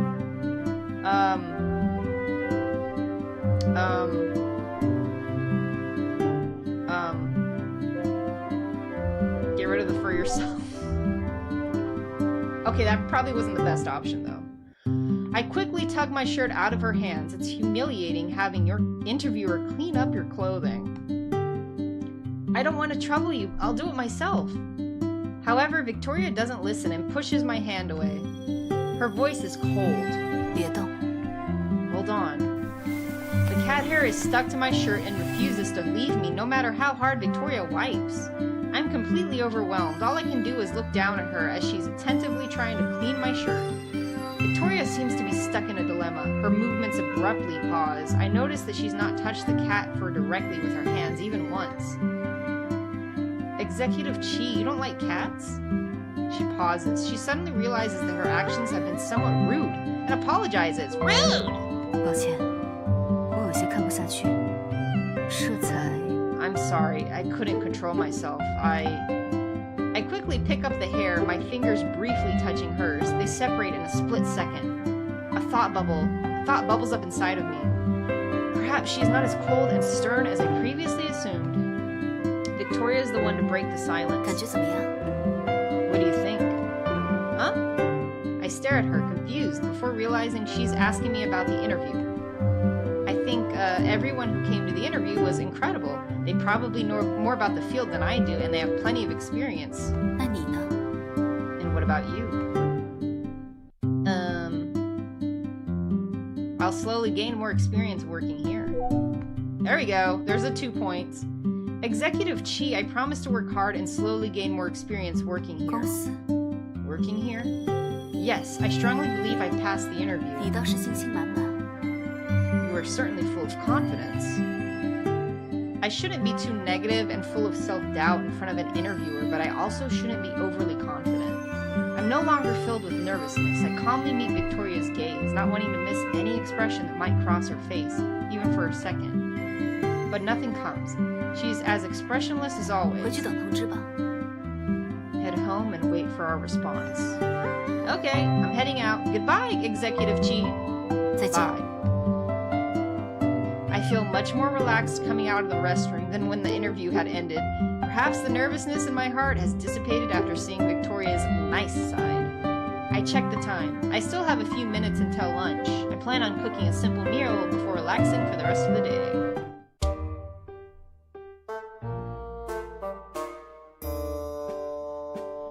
The walls in my apartment building aren't terribly thin, but even so, I can hear two women bickering from the hallway.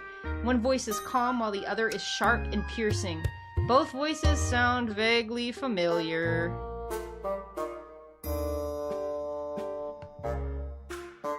Are my neighbors arguing with each other? I approach my front door. The voices grow louder and louder. I finally realize that the voices are coming from inside my home. Nix's door is slightly ajar. It seems as though she was waiting for me. She peeks out from behind her door when she hears the sound of my footsteps. What happened? Nix looks at me with a puzzled look. 姐姐，你家里有人在吵架， Jie, two people are arguing inside your home. 发生什么了吗？ Did something 危不 happen? 危险？ Are you in danger? Why don't you stay in my place for now? I have no idea. Let me go take a 要 look. 我陪你一起吗？如果有什么危险的话，我也好保护你。 Want me to come with you? I can protect you if something goes wrong. I'm worried there might be a thief in my apartment. I don't want Nix to be in any danger, so I shake my head no, refusing her offer. I tell her to wait outside and to call the police if anything happens. I enter my apartment and find my home in a complete mess. Joshua! You're so scary, meow! Why are you so mean? Isn't that Belle's voice? I look at the shorter girl, astonished. The words really did come out of her mouth. She can speak and can transform into a human? What's going on? That really is like Luna. Nonsense. That was acting the most scandalously. I can't understand you, Mao. Can you speak normally? Suddenly, a sound comes from outside the door. It seems like Nix bumped into something. What happened? I turn around, noticing a serious expression I've never seen from her before. It quickly vanishes, and a smile is back on her face in no time. 没什么，看起来不需要我帮忙，我还有点事儿，我就先回去了。 Nothing. It seems like you don't need my help. I'm pretty busy, so I'm heading back to my apartment, JJ. Okay, 拜 bye. 拜，下次见啦。 Bye. See you next time. I return to the living room after saying goodbye to Nix. Belle is staring viciously at the woman in front of her, struggling to maintain a relaxed composure. And as for that other woman, well, she's no stranger either. It's the one who saved me from that car crash, Phoenix. Belle and Phoenix? Upon hearing my voice, Phoenix glances at me. Celine, beware! The creature before thee is a cat demon of 1,000 years. Shun it, for it shall bring thee only calamity. You mean Belle?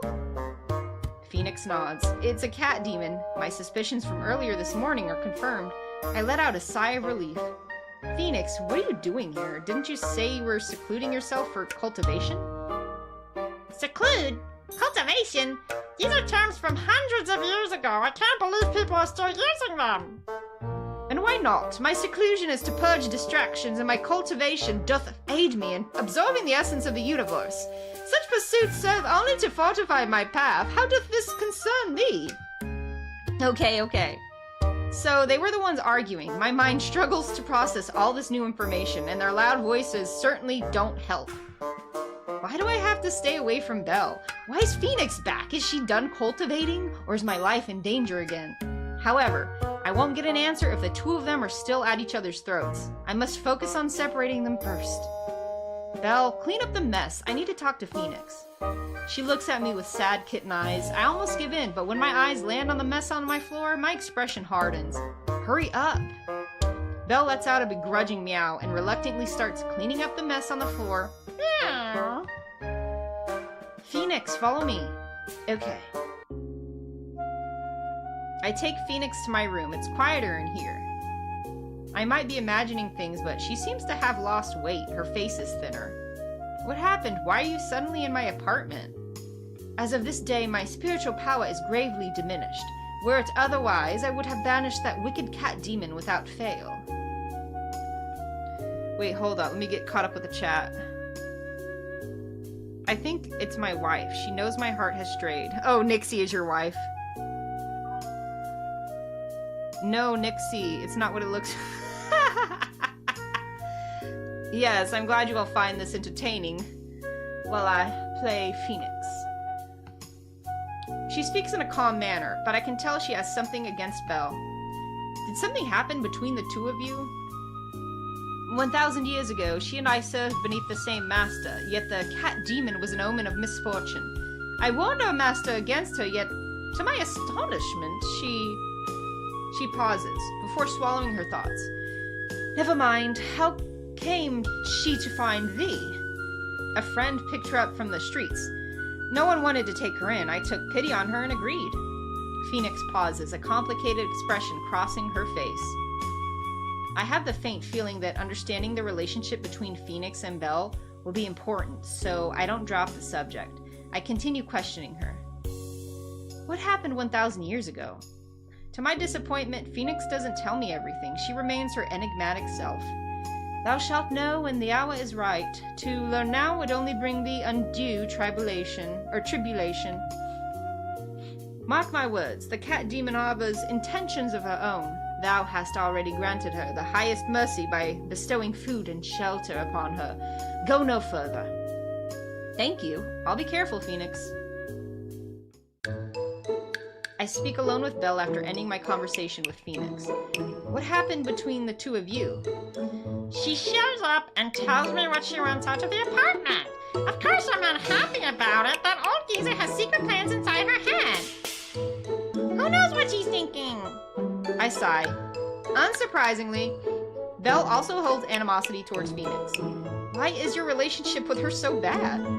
I don't know.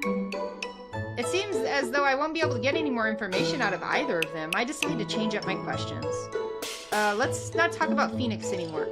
Tell me about yourself, Belle. Where did you live? I used to be someone's pet. I lived with my owner. But I'm a cat demon. My life is very long, so every 10 years or so, I need to leave and find a new place to settle down. Otherwise, they'll notice I haven't aged. I was once adopted by a wealthy family. I lived in a huge mansion. Everything was perfect now. It was so wonderful that I forgot I had to leave. They were going to bring me to the vet for a checkup, so I ran away. Can't cat demons disguise themselves as humans? You could join society and live independently, can't you? Belle looks at me with teary eyes. You want me to work? That's a job? Noticing how pitiful Belle looks, my inner cat lover instinct kicks in, and I quickly change the subject. Forget what I said. Belle continues pouring out her soul to me. All I want to do is live a peaceful life with my owner. And then all of a sudden, that woman shows up, calling me a cat demon, and saying I'll cause a disturbance. I haven't even gotten the chance to make a mess in the kitchen. All I did was breathe. This woman will bring nothing but divine retribution. Should divine retribution befall thee, then thou shalt suffer the judgment thou art due. Protect me! You two, stop it! Belle will continue staying in my apartment. Phoenix, where do you plan on living? I must trespass upon thy comfortable dwelling and reside here for a time. I must shield thee from impending doom and lift the curse that hath befallen thee. I nod. Having Phoenix here is strangely reassuring. She exudes a powerful aura, one that makes people inclined to listen to her. Perhaps this is the purpose of a guardian angel, to allow lost souls to feel at ease. Talking with her has helped me calm down. I no longer feel as frantic. Now that I think about it, I haven't properly thanked her for saving me. I open my mouth when Belle interrupts, shouting, I disagree! Overruled. Meow!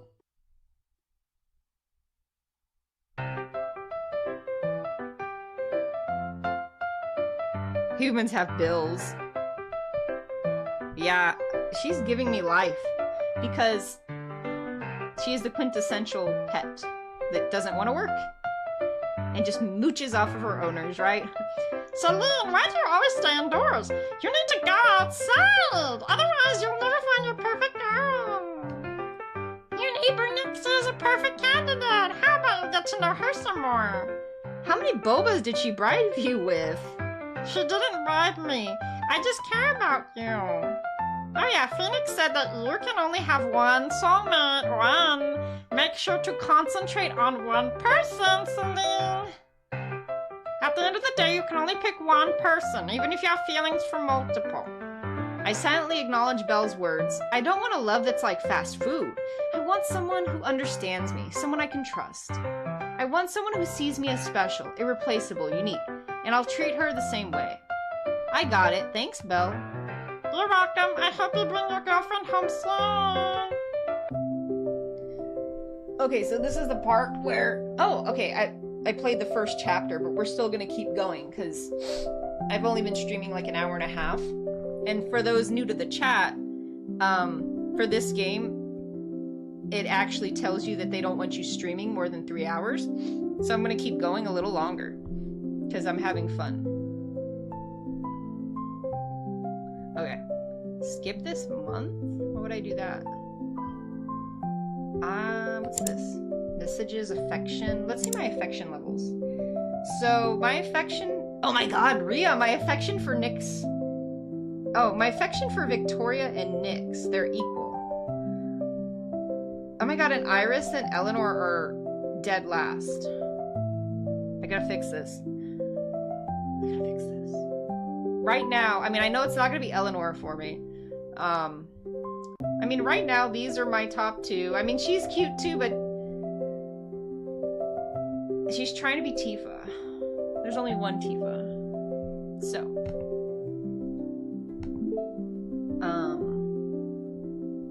Let me go outside and touch grass. So let's see what,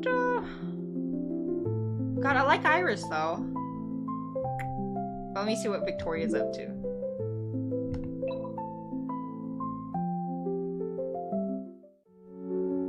Ah! I jolt up abruptly in my bed, the terrifying nightmare haunting me like a ghost. I'm unable to escape the lingering fear it has brought me. An eerie stillness hangs over my apartment. The silence is unsettling. Phoenix, an early riser, is still asleep, not to mention Belle, who shares a sleep schedule with people my age. I rarely have free time in the morning. I don't want to get out of bed yet, so I lie back down. I have a few books downloaded on my phone that I haven't had the time to read. I plan on flipping through a couple pages, hoping sleep overtakes me once more. However, things don't go as planned. The words seem to be dancing across my screen, prancing before my very eyes. I'm more awake than ever. For some reason, the sea of words has energized me. I'm no longer sleepy. After 15 minutes, I admit defeat and get up. I can't fall asleep. What should I do so early in the morning? Now that I think about it, Phoenix always goes for a stroll. I'll take a page out of her book and get some exercise. There's a park nearby, which is pretty convenient. You know, I think if I focus on multiple people, I'll get a bad ending. That's why it wants me to focus on one. Probably. Sure enough, the park is almost empty in the morning. After all, the world is still asleep. The fresh air fills my lungs. A gentle breeze brushes past my face, washing away the lingering fear from my nightmare.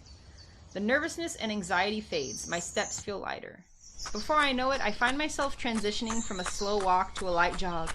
I follow the path through the dense trees. The lush branches over my head are like a green roof, enveloping me. My sight is filled with a vivid, lively green. As I'm savoring the scenery and enjoying the calm, I hear the sound of faint footsteps behind me. The fear I'd just shaken off now returns. It's early in the morning, the park is empty, and the trees... Oh my gosh, this is where they find dead bodies on the news! I quicken my pace, but the person behind me speeds up too. They keep a steady distance between us, as if playing a game of cat and mouse with me. My heart tightens. I slow down, testing the water. The person behind me slows down as well, in sync with my rhythm. A shiver runs down my spine. I want to turn around, but I'm scared I'll alert them. I'm anxiously debating what to do when I notice an empty beer bottle tossed aside, not far ahead. Perhaps some drunk person left it here, but I don't have time to think about that. It's my only way of creating a distraction. Without hesitating, I take a few steps forward, walking towards the beer bottle. I crouch down, pretending to tie my shoes. If the person behind me walks away, I'll pretend nothing happened. If they approach me, I'll pick up the bottle. The footsteps grow closer. I listen for the sounds behind me, but the fight I expected doesn't come. Instead, I hear a familiar voice. 需要帮忙吗？ Do you need help? That voice.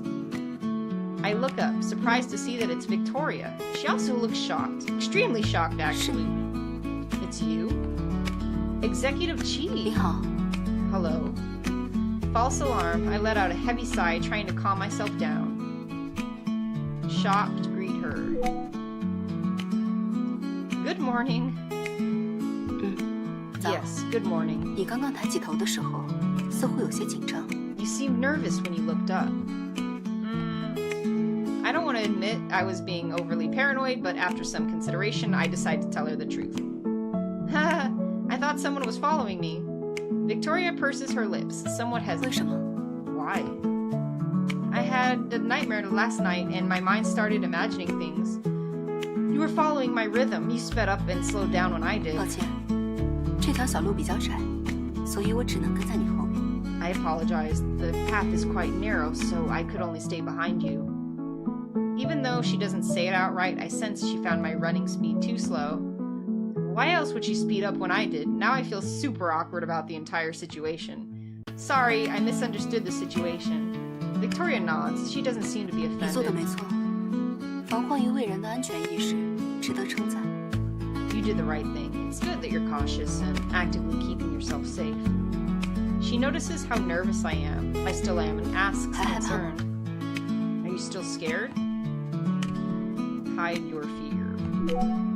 I'm no longer scared, thanks. Okay, 那就好。 that's good. After our brief exchange, we continue running, one of us in front and the other behind. Victoria seems calm, but I feel a little uneasy. Perhaps it's because of the heavy silence between us. Executive? 跑步的时候不要说话，气息会乱。 You shouldn't talk while running. It'll affect your breathing. Okay. Executive Chi is so disciplined even when running. She's so admirable. We follow the path and do 3 laps around the park, until I inevitably give up. I lean over, my hands on my knees, panting. Victoria also comes to a halt. She turns around, noticing my exhausted state. She pauses before retrieving a beautifully wrapped chocolate bar from her 是吗 bag.？补充一下能量。 Would you like some? It'll help recover your energy. Okay, thanks. Got chocolate. Perfect. Perfect. I love chocolate. I take the chocolate from her hands and force myself to nod. I unwrap it. It's not overly sweet. Actually, there's a twinge of bitterness. But soon the bitterness fades, replaced by a pleasant taste. It's delicious. My mouth naturally curves into a smile, moved by the delicious 这个 flavor. 牌子我吃了很久了，一直很不错的。 I've been buying this company's chocolate for a long time. It always tastes good. A smile appears on Victoria's face. Maybe she's happy someone else shares the same sentiment as her. What brand is this? I'd like to buy some too. 你看吧， Sure, take a look. Victoria taps on her screen before pulling up the product's page. I lean in and use my phone to take a picture. I plan on searching it up when I'm back 除 home. 了这个口味，我觉得他们家抹茶夹心的巧克力也不错。感兴趣的话，也可以试试。 Their matcha-filled chocolate is also quite good.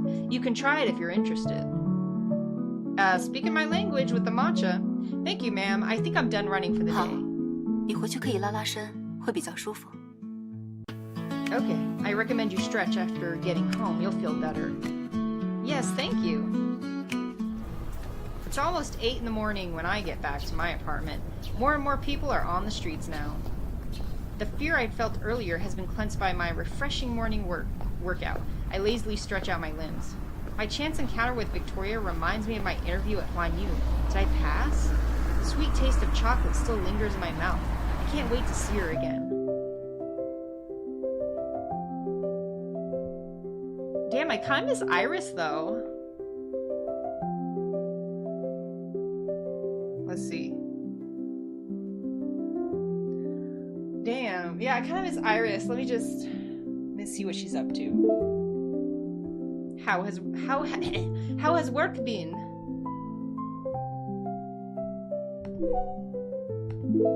You're so considerate, Shweje. Really. It's because I recommended you. We shouldn't focus on just me. How have you been, Shweje? Hey, I've been good. Really? That's awesome. Let me treat you to dinner someday when you're free, Shweje. Yeah, of course. But then Victoria gave me matcha-filled chocolate. So I don't know, but she's just so cold, though. She's so cold. She's so cold. But she gave me matcha. Oh. Let's see. She's already at 12. But we can check Iris. Let's see. We can check Iris. Oh, you know what? I have to save. Save real quick. Damn, it's been a while since I saved. Woo. Alright. Greetings, Celine. How does that fare? A familiar voice pops up behind me. I turn around and see Phoenix's tall figure standing before me. She's holding a white porcelain teacup in her hand. The exquisite quality of the smooth and silky porcelain stands out, even in the dim light of the balcony. Taking a closer look, I notice intricate patterns on the teacup. Sharp lines and soft shadows weave together a stunning miniature landscape painting. I'm absolutely certain do not own a cup like this. My mom and I would have turned it into a family heirloom if I did. Did you buy this? I asked, curious. Nay, 'tis simply one I have grown accustomed to using. I brought it along as I shall be living here henceforth. I nod after hearing her answer, but I'm still unable to contain the question looming in my heart.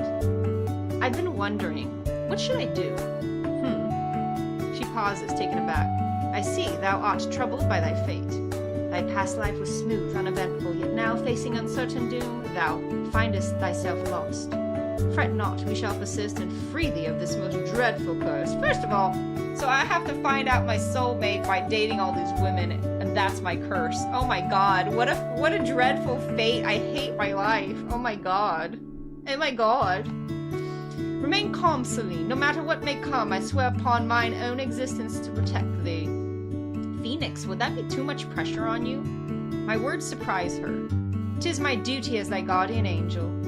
I'm touched by the determination behind her words. I can't find the words to properly express my gratefulness towards her. Phoenix silently looks at me. Her aura under the night sky is serene and steadfast. A cool breeze brushes past me. All my worries recede like the tide, at least for now. I recall the discussion I just had with Phoenix and Belle 30 minutes ago. I think that neighbor's pretty cool. Maybe she'll be our little Celine's soulmate. I know exactly who she's talking about. I pause for a moment, unsure how to respond. Nixie and I have been friends for a long time. I can't start thinking about her that way just because of a curse. Weren't you listening to Phoenix? We'll break the curse as long as her fate and heart align with yours. Plus, she'll get a girlfriend who loves her. Isn't that a win-win situation? But she might not have feelings for me. She buys you boba every single day. I think you two are a perfect match. You can get a job if you want boba that bad. You'll help contribute to the household expenses. If I may interject, that mentoring companion of thine, though from beyond the school, is a most excellent choice.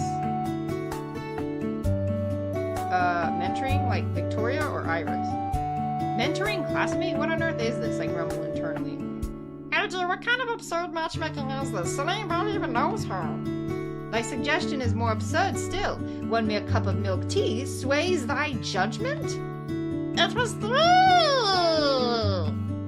Okay. I quickly change the subject before they can start bickering again. In any case, our top priority is finding my soulmate as soon as possible. Indeed. So, what should I do? Phoenix opens her palm, where an old antique compass rests. Its color has faded over time, marking its age. The needle at the center of the compass points towards an unknown direction. I examine its mysterious nature carefully, yet I cannot understand what it means. Belle curiously leans in to take a look as well. After a moment, she takes a step back, frustrated. It seems she also has no idea what this means. This compass was bestowed upon me by mine own master. It aligns itself of its own accord, governed only by the tides of thy destiny. Master? The head of the Yan family, the continuation of the Yan bloodline, hath rested solely upon her shoulders. She cannot reveal herself, yet her heart doth weigh heavy with concern for thee. She entrusted me with this compass so that I may aid thee in thy journey. Really? It's such a shame I left my old town at such a young age. I know nothing about my family. I can't believe there's still a Yan family head. I thought these roles only existed in fantasy novels. Now that I think about it, I really don't know much about my family. My parents rarely mention them either. Phoenix gestures for me to take the compass. I reluctantly hold it in my palm and flick the needle. But instead of snapping back to its original position, it begins to spin uncontrollably. Why is the needle doing this? Isn't it supposed to be aligned with my astrological chart? It reflects thy current predicament.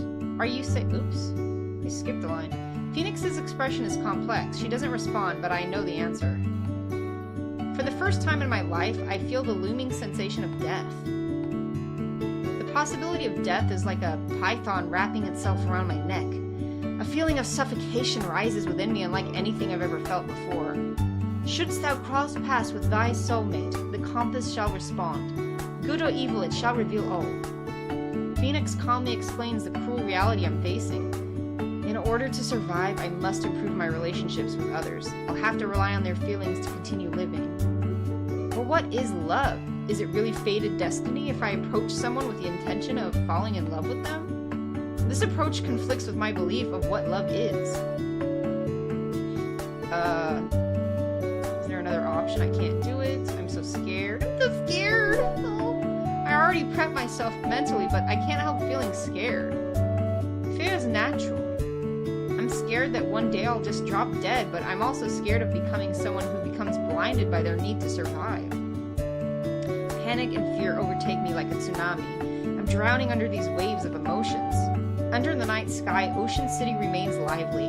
The lights are bright, and the crowds are moving endlessly. In the narrow alleyways, bustling food stalls, and thriving commercial streets, groups of people chat and stroll in every direction. Everyone's enjoying this ordinary day. But all of this seems so far away from me. My life is like an hourglass, counting down with every grain of sand. It was all so ordinary back then. I didn't expect to feel like this. I'm immersed in my own sadness, unable to escape from the misery that's consuming me. Phoenix can sense my inner turmoil. She silently stands to the side, waiting, only letting out a sigh once the tea runs cool. How fares thy heart? If I meet my soulmate, then great.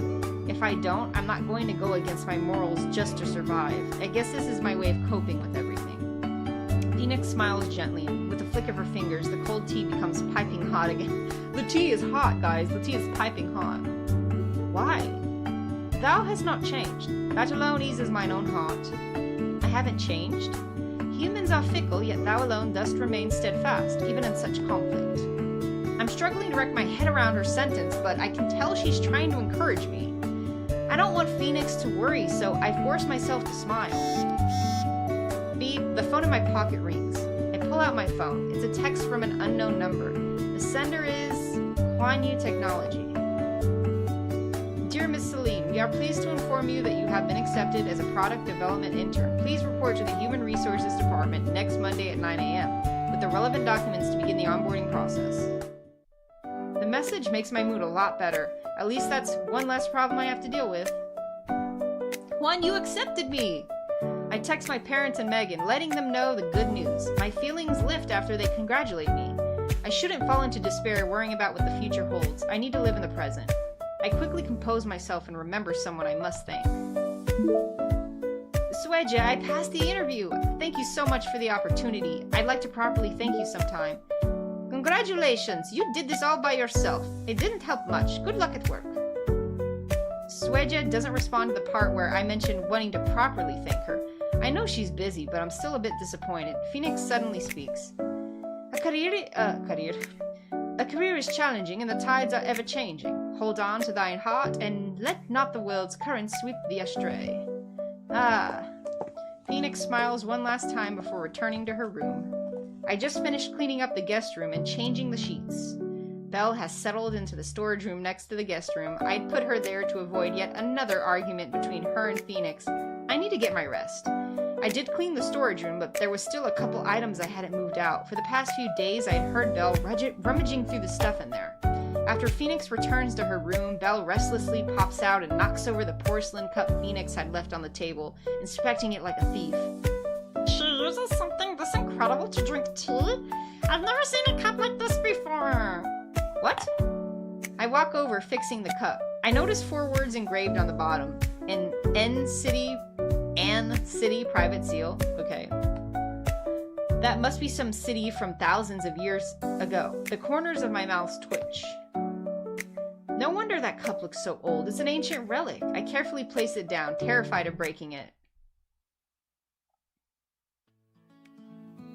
The next day was a Saturday. Ha! Megan was over the moon once I told her about getting accepted into Huan Yu and gleefully encouraged me to go out and celebrate. I've been miserable because of my soulmate problems, but it'd be nice to forget about those worries and enjoy a night with my friends.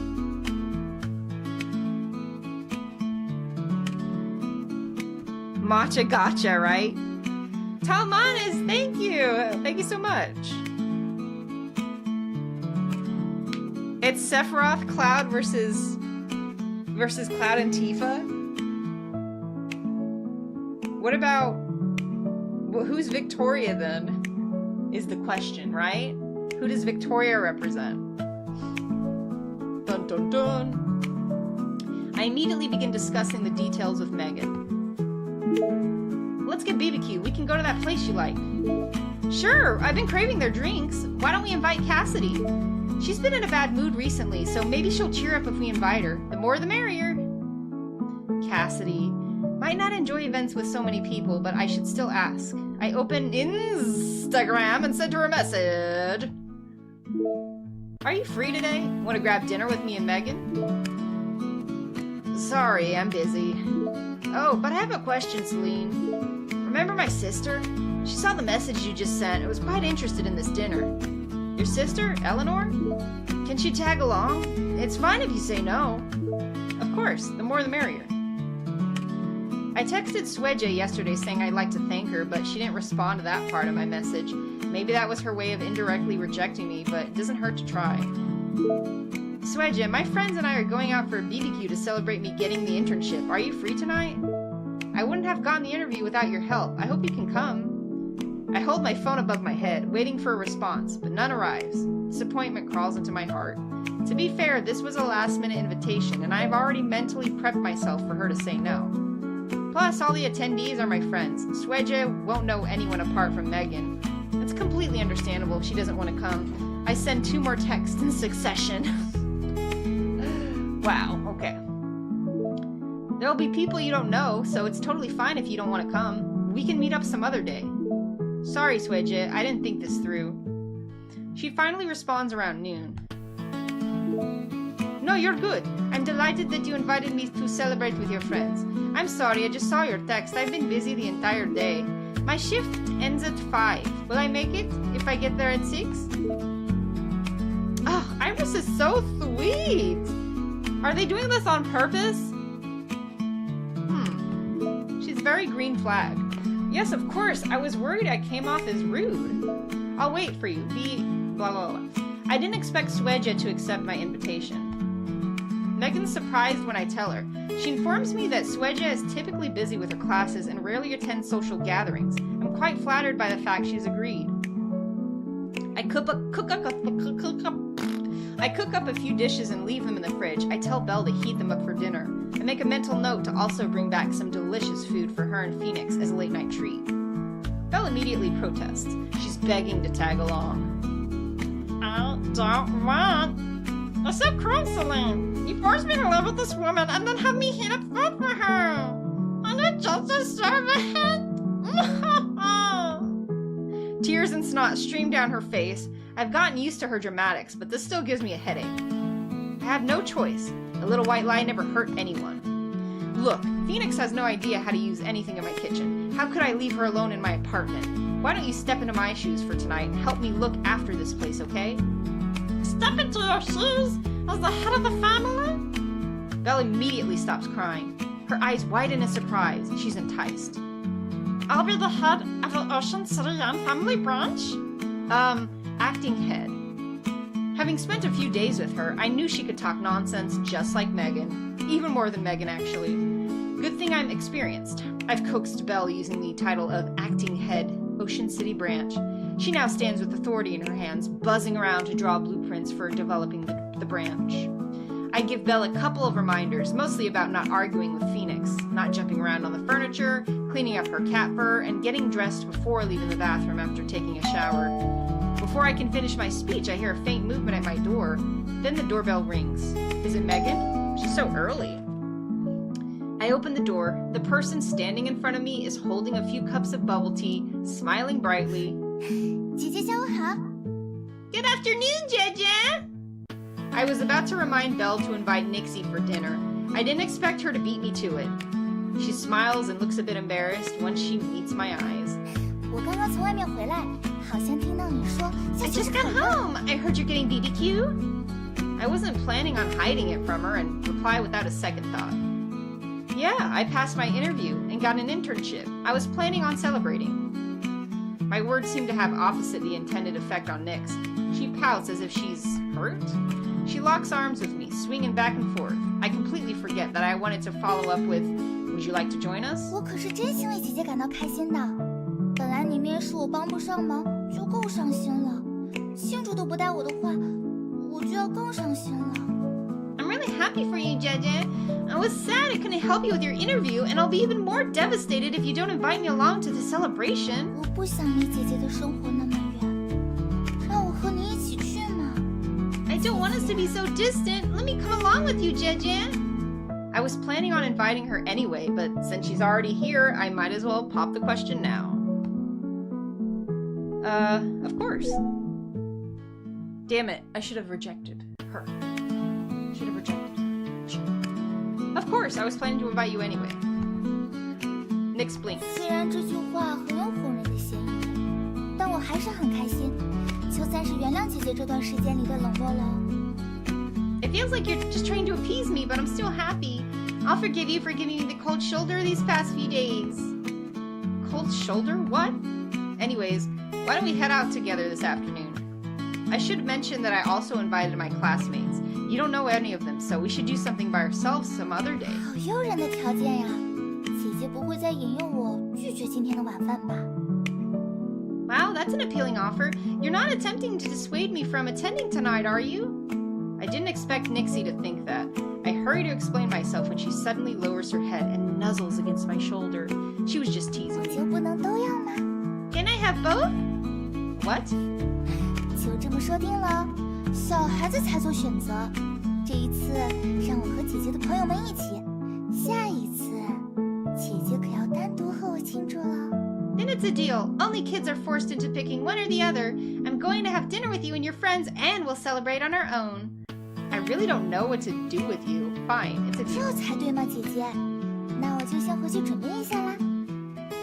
Now that's how it should be, JJ. I'm going home to get ready. Get ready for 和 what? 姐姐出门可不能这么潦草，当然要精心准备。出门前10分钟通知我哦。 I can't dress sloppily when going out with you, JJ. I need to get ready. Give me a heads up 10 minutes before we leave. She returns to her own apartment after saying that. I let out a helpless sigh and shut my door. When I turn around, I meet Belle's mischievous eyes. Before I can finish my sentence, Belle shuffles over, giggling. She grabs the milk tea Nix had left hanging on my doorknob and expertly stabs the straw in. She drinks. You're way too good at this, aren't you? It's all thanks to the generosity of Saloon's girlfriend. Don't call her that. Belle hums some random tune as she takes all 3 cups of milk tea back to her nest. I shout from behind her. You can have mine, but save a cup for Phoenix. She wants less sugar. I swear I hear Belle mutter, old woman drinking 30% sugar, no taste, before her door shut. Old woman drinking 30% sugar, no taste. Before her door shuts. The time flies by. Soon it's time for dinner. I fix my eyebrows and call Nix, telling her we're about to head out. I run into Megan after coming downstairs. Here! I got you something to celebrate your new internship. Got gift box. She hands me a beautifully wrapped box, a smug smile on her face. I bought it 2 weeks ago. I even calculated shipping times to make sure it arrived on time. You had that much faith in me? What if I failed? then it'd be a gift congratulating you on taking a step forward, a different future, or a step toward a different future. I let out a and tuck the box into my bag. When I look up, I accidentally meet Nick's gaze. Nix loops her arms around mine, swinging it playfully. 我好饿呀，姐姐，什么时候才能到呀？ I'm hungry, JJ. How much longer until we get there? I check the time, trying to comfort myself and ease her impatience. Victoria, oh my god, Victoria is Rufus, you're right. Soon, it's not far. Haste makes waste. I spot Eleanor from a distance, waiting in front of the barbecue restaurant, with one hand casually tucked into her pocket. Her striking appearance has caught the attention of various passerby, but she seems used to it. She remains composed. Eleanor only makes her way through the crowd once she sees me. She grins. 恭喜你入职，田同学。喏，这是为你准备的礼物，祝愿你未来在职场上发光发热。 Congratulations on the internship, Celine. This is a present I bought for you. I hope you can have a successful and fiery career. She and I frequently text nowadays. We've started getting to know each other. Fiery? Are you giving me a stove? 可以是，我改天送你吧。 Sure, I'll give you one some other day. Megan curiously studies Eleanor's face, which looks just like Cassidy's. You're Cassidy's older sister, right? Hi, nice to meet you. I'm a friend of hers. 你是李秀珠吗？小刘和我提起过你呢。 Oh, are you Megan? Cassidy's mentioned you before. Really? What did she say? 保密。 That's a secret. I'm going to interrogate her later. I'm also curious, but we should head inside. Nixie's hungry. The person standing next to me shrinks behind my back, gently squeezing my hand. With that, we enter the restaurant, chatting and laughing. I give my name at the reservation desk. To my surprise, the server tells me someone's already waiting inside. I turn around and spot an elegant figure at a table. Who else could it be but Shweje?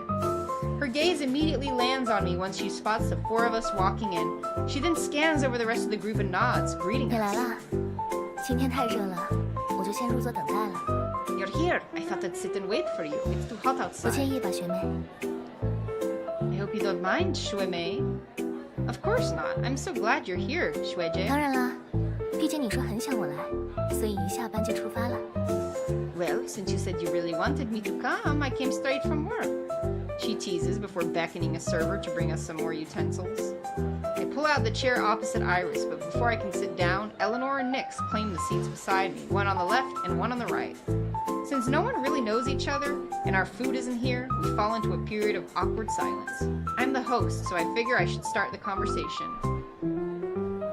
Thank everyone for coming. Thanks for coming, everyone. This restaurant is delicious, so eat as much as you'd like. 我不会跟姐姐客气的，已经闻到烤肉的香味了。 Don't worry, I will. I can already smell the delicious meat. I can't wait to dig in. Me too, me too. I've been waiting for this. I'm going to feast in your honor, Celine. Like you don't already, Megan. I didn't expect the atmosphere to lighten up so quickly after I finished my mini speech. Everyone's chatting with each other. The delicious aroma from the sizzling meat fills the air and slithers into my nose. I'm practically drooling as I watch the thick slices of pork turn golden brown. The oil on the meat glistens. The meat looks ready. I reach out with my chopsticks, ready to grab a piece. However, as soon as I move my chopsticks, I notice that there's already a piece of meat in my bowl. I look to my side. Eleanor beams. 面试辛苦了。 You did a great job. Congratulations on passing your interview. Her unexpected kindness leaves me at a loss for words. I smile back. You eat too, don't be shy. I just finished my sentence when suddenly I feel something pressing against the corner of my lip. I turn to the other side. Nix is trying to feed me. Hi, Christy. How you doing? Thank you for joining the stream tonight. 第一块肉要给姐姐吃啊！ The first bite is for Jeje. Say ah. Is she going to feed me? A blush rises in my cheeks. Everyone's watching. But but her gaze is so affectionate that I simply can't refuse. I carefully avoid her chopsticks and take a bite, my voice muffled. Thank you, Nixie. The meat is fresh off the grill. It's still piping hot. I reach out to grab my water when a cup of cold migoli appears in front of me. I'm temporarily stunned and hesitatingly lift my head, meeting Iris's eyes. She smiles. 喝点奶油米酒吧，我刚试了一下，甜甜的，度数也不高。 How about some migoli? I just tried some. It's sweet, and the alcohol percentage is fairly low. Everyone's trying to feed me and give me liquids. I'm dizzy and lightheaded before even taking a sip of the drink. Sweje, you're so thoughtful. I also like sweet drinks. This rice wine is amazing. 是吗？看来今天的菜点得很成功呢。 Really, that's a win in my book. Thanks, Sweje. I raise my cup of migoli. The cool liquid slides down my throat. It's refreshing and helps with the greasiness from the meat. Sweje, do you still want soju? I'm curious about the 今天已 taste. 经有酒了，下次我请客的时候点吧，怎么样？ We're already drinking, so maybe next time it'll be my treat.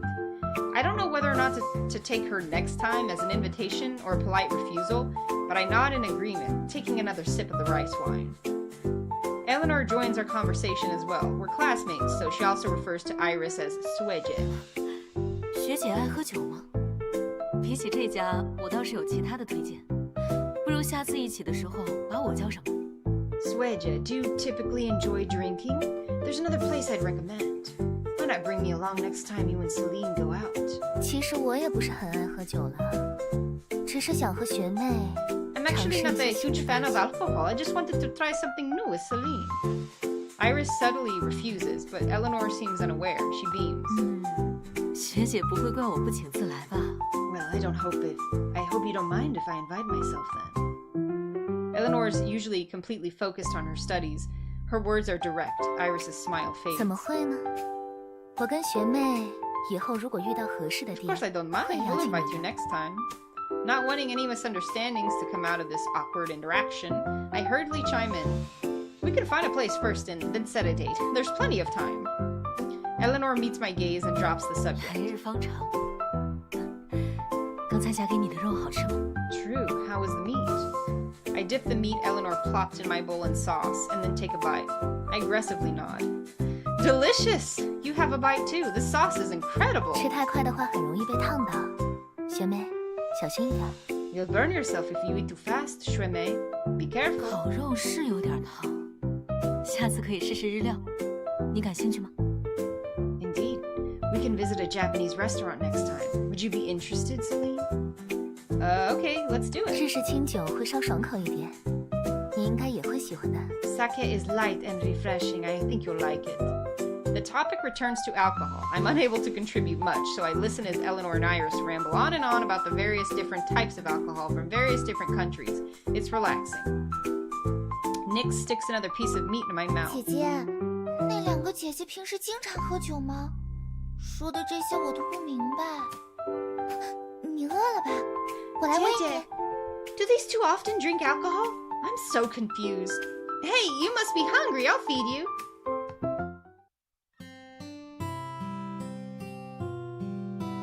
Okay, we swap Eleanor with Iris, right? Uh-oh. Uh-oh, do we have a problem with the stream? Let me check.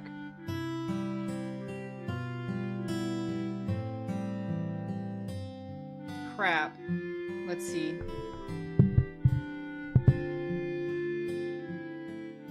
Hold on, let me see what the problem is with the stream.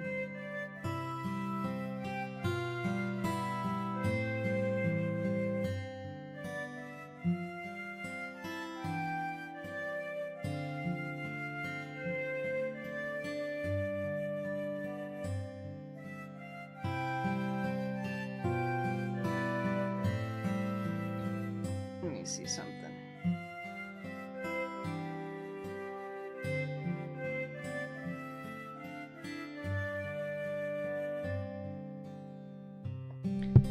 Probably maybe it's because of my what's it called? That's it. My computer's heating up.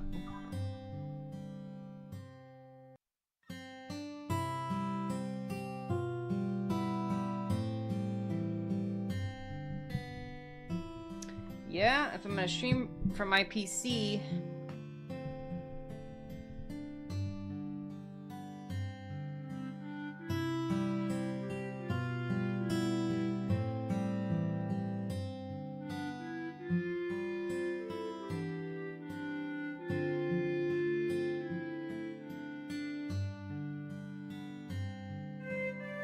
A table fan? Let me see. I do have a table fan. I'll come right back. Give me a second. Give me a second.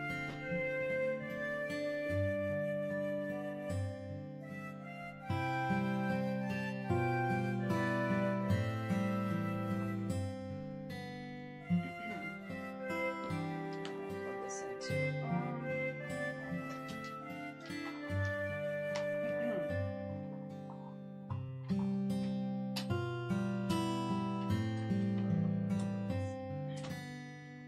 See if this even works. It's loud though. That's the thing. It's a loud ass fan. You probably hear it. And it's cooling it down though. You're gonna hear this shit.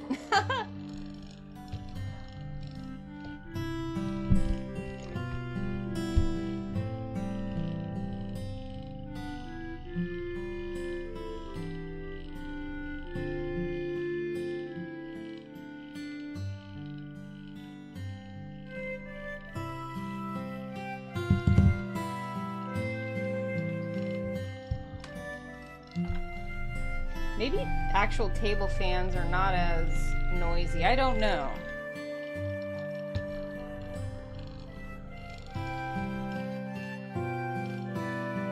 Yeah, it's probably not gonna work. It's probably not gonna work. So, darn it.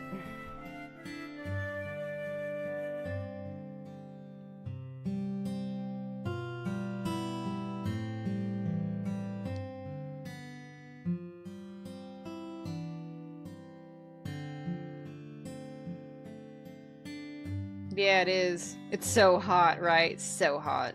So you can still hear me. Okay, at least you can hear me. It's just the screen because of the PC. Alright, I may have to end the stream here then. But at least I know. At least I know. Well, it was fun. Very fun, very fun.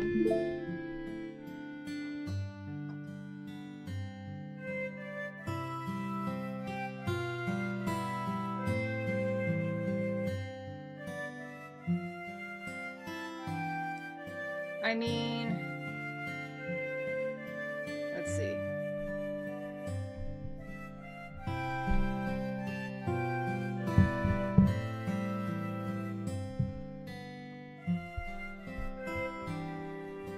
I could do this stream in two, but I don't know. What do you think?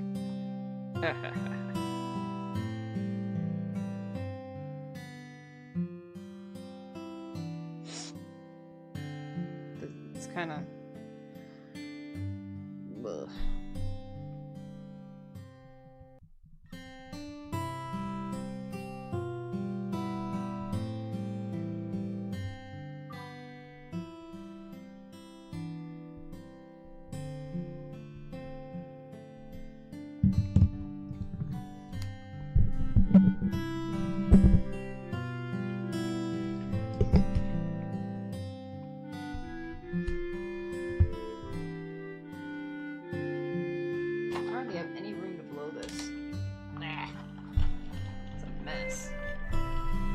You hear the fan? Do you hear the fan?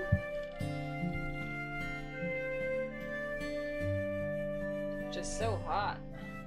So hot. So hot right now. So hot.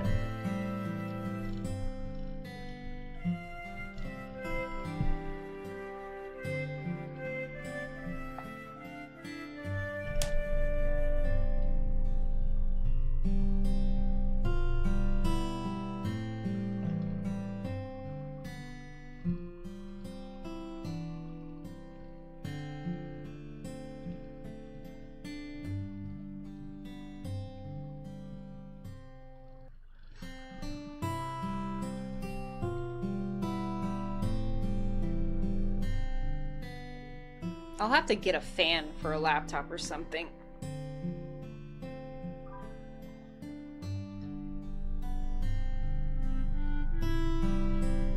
This is because I don't have a desktop computer.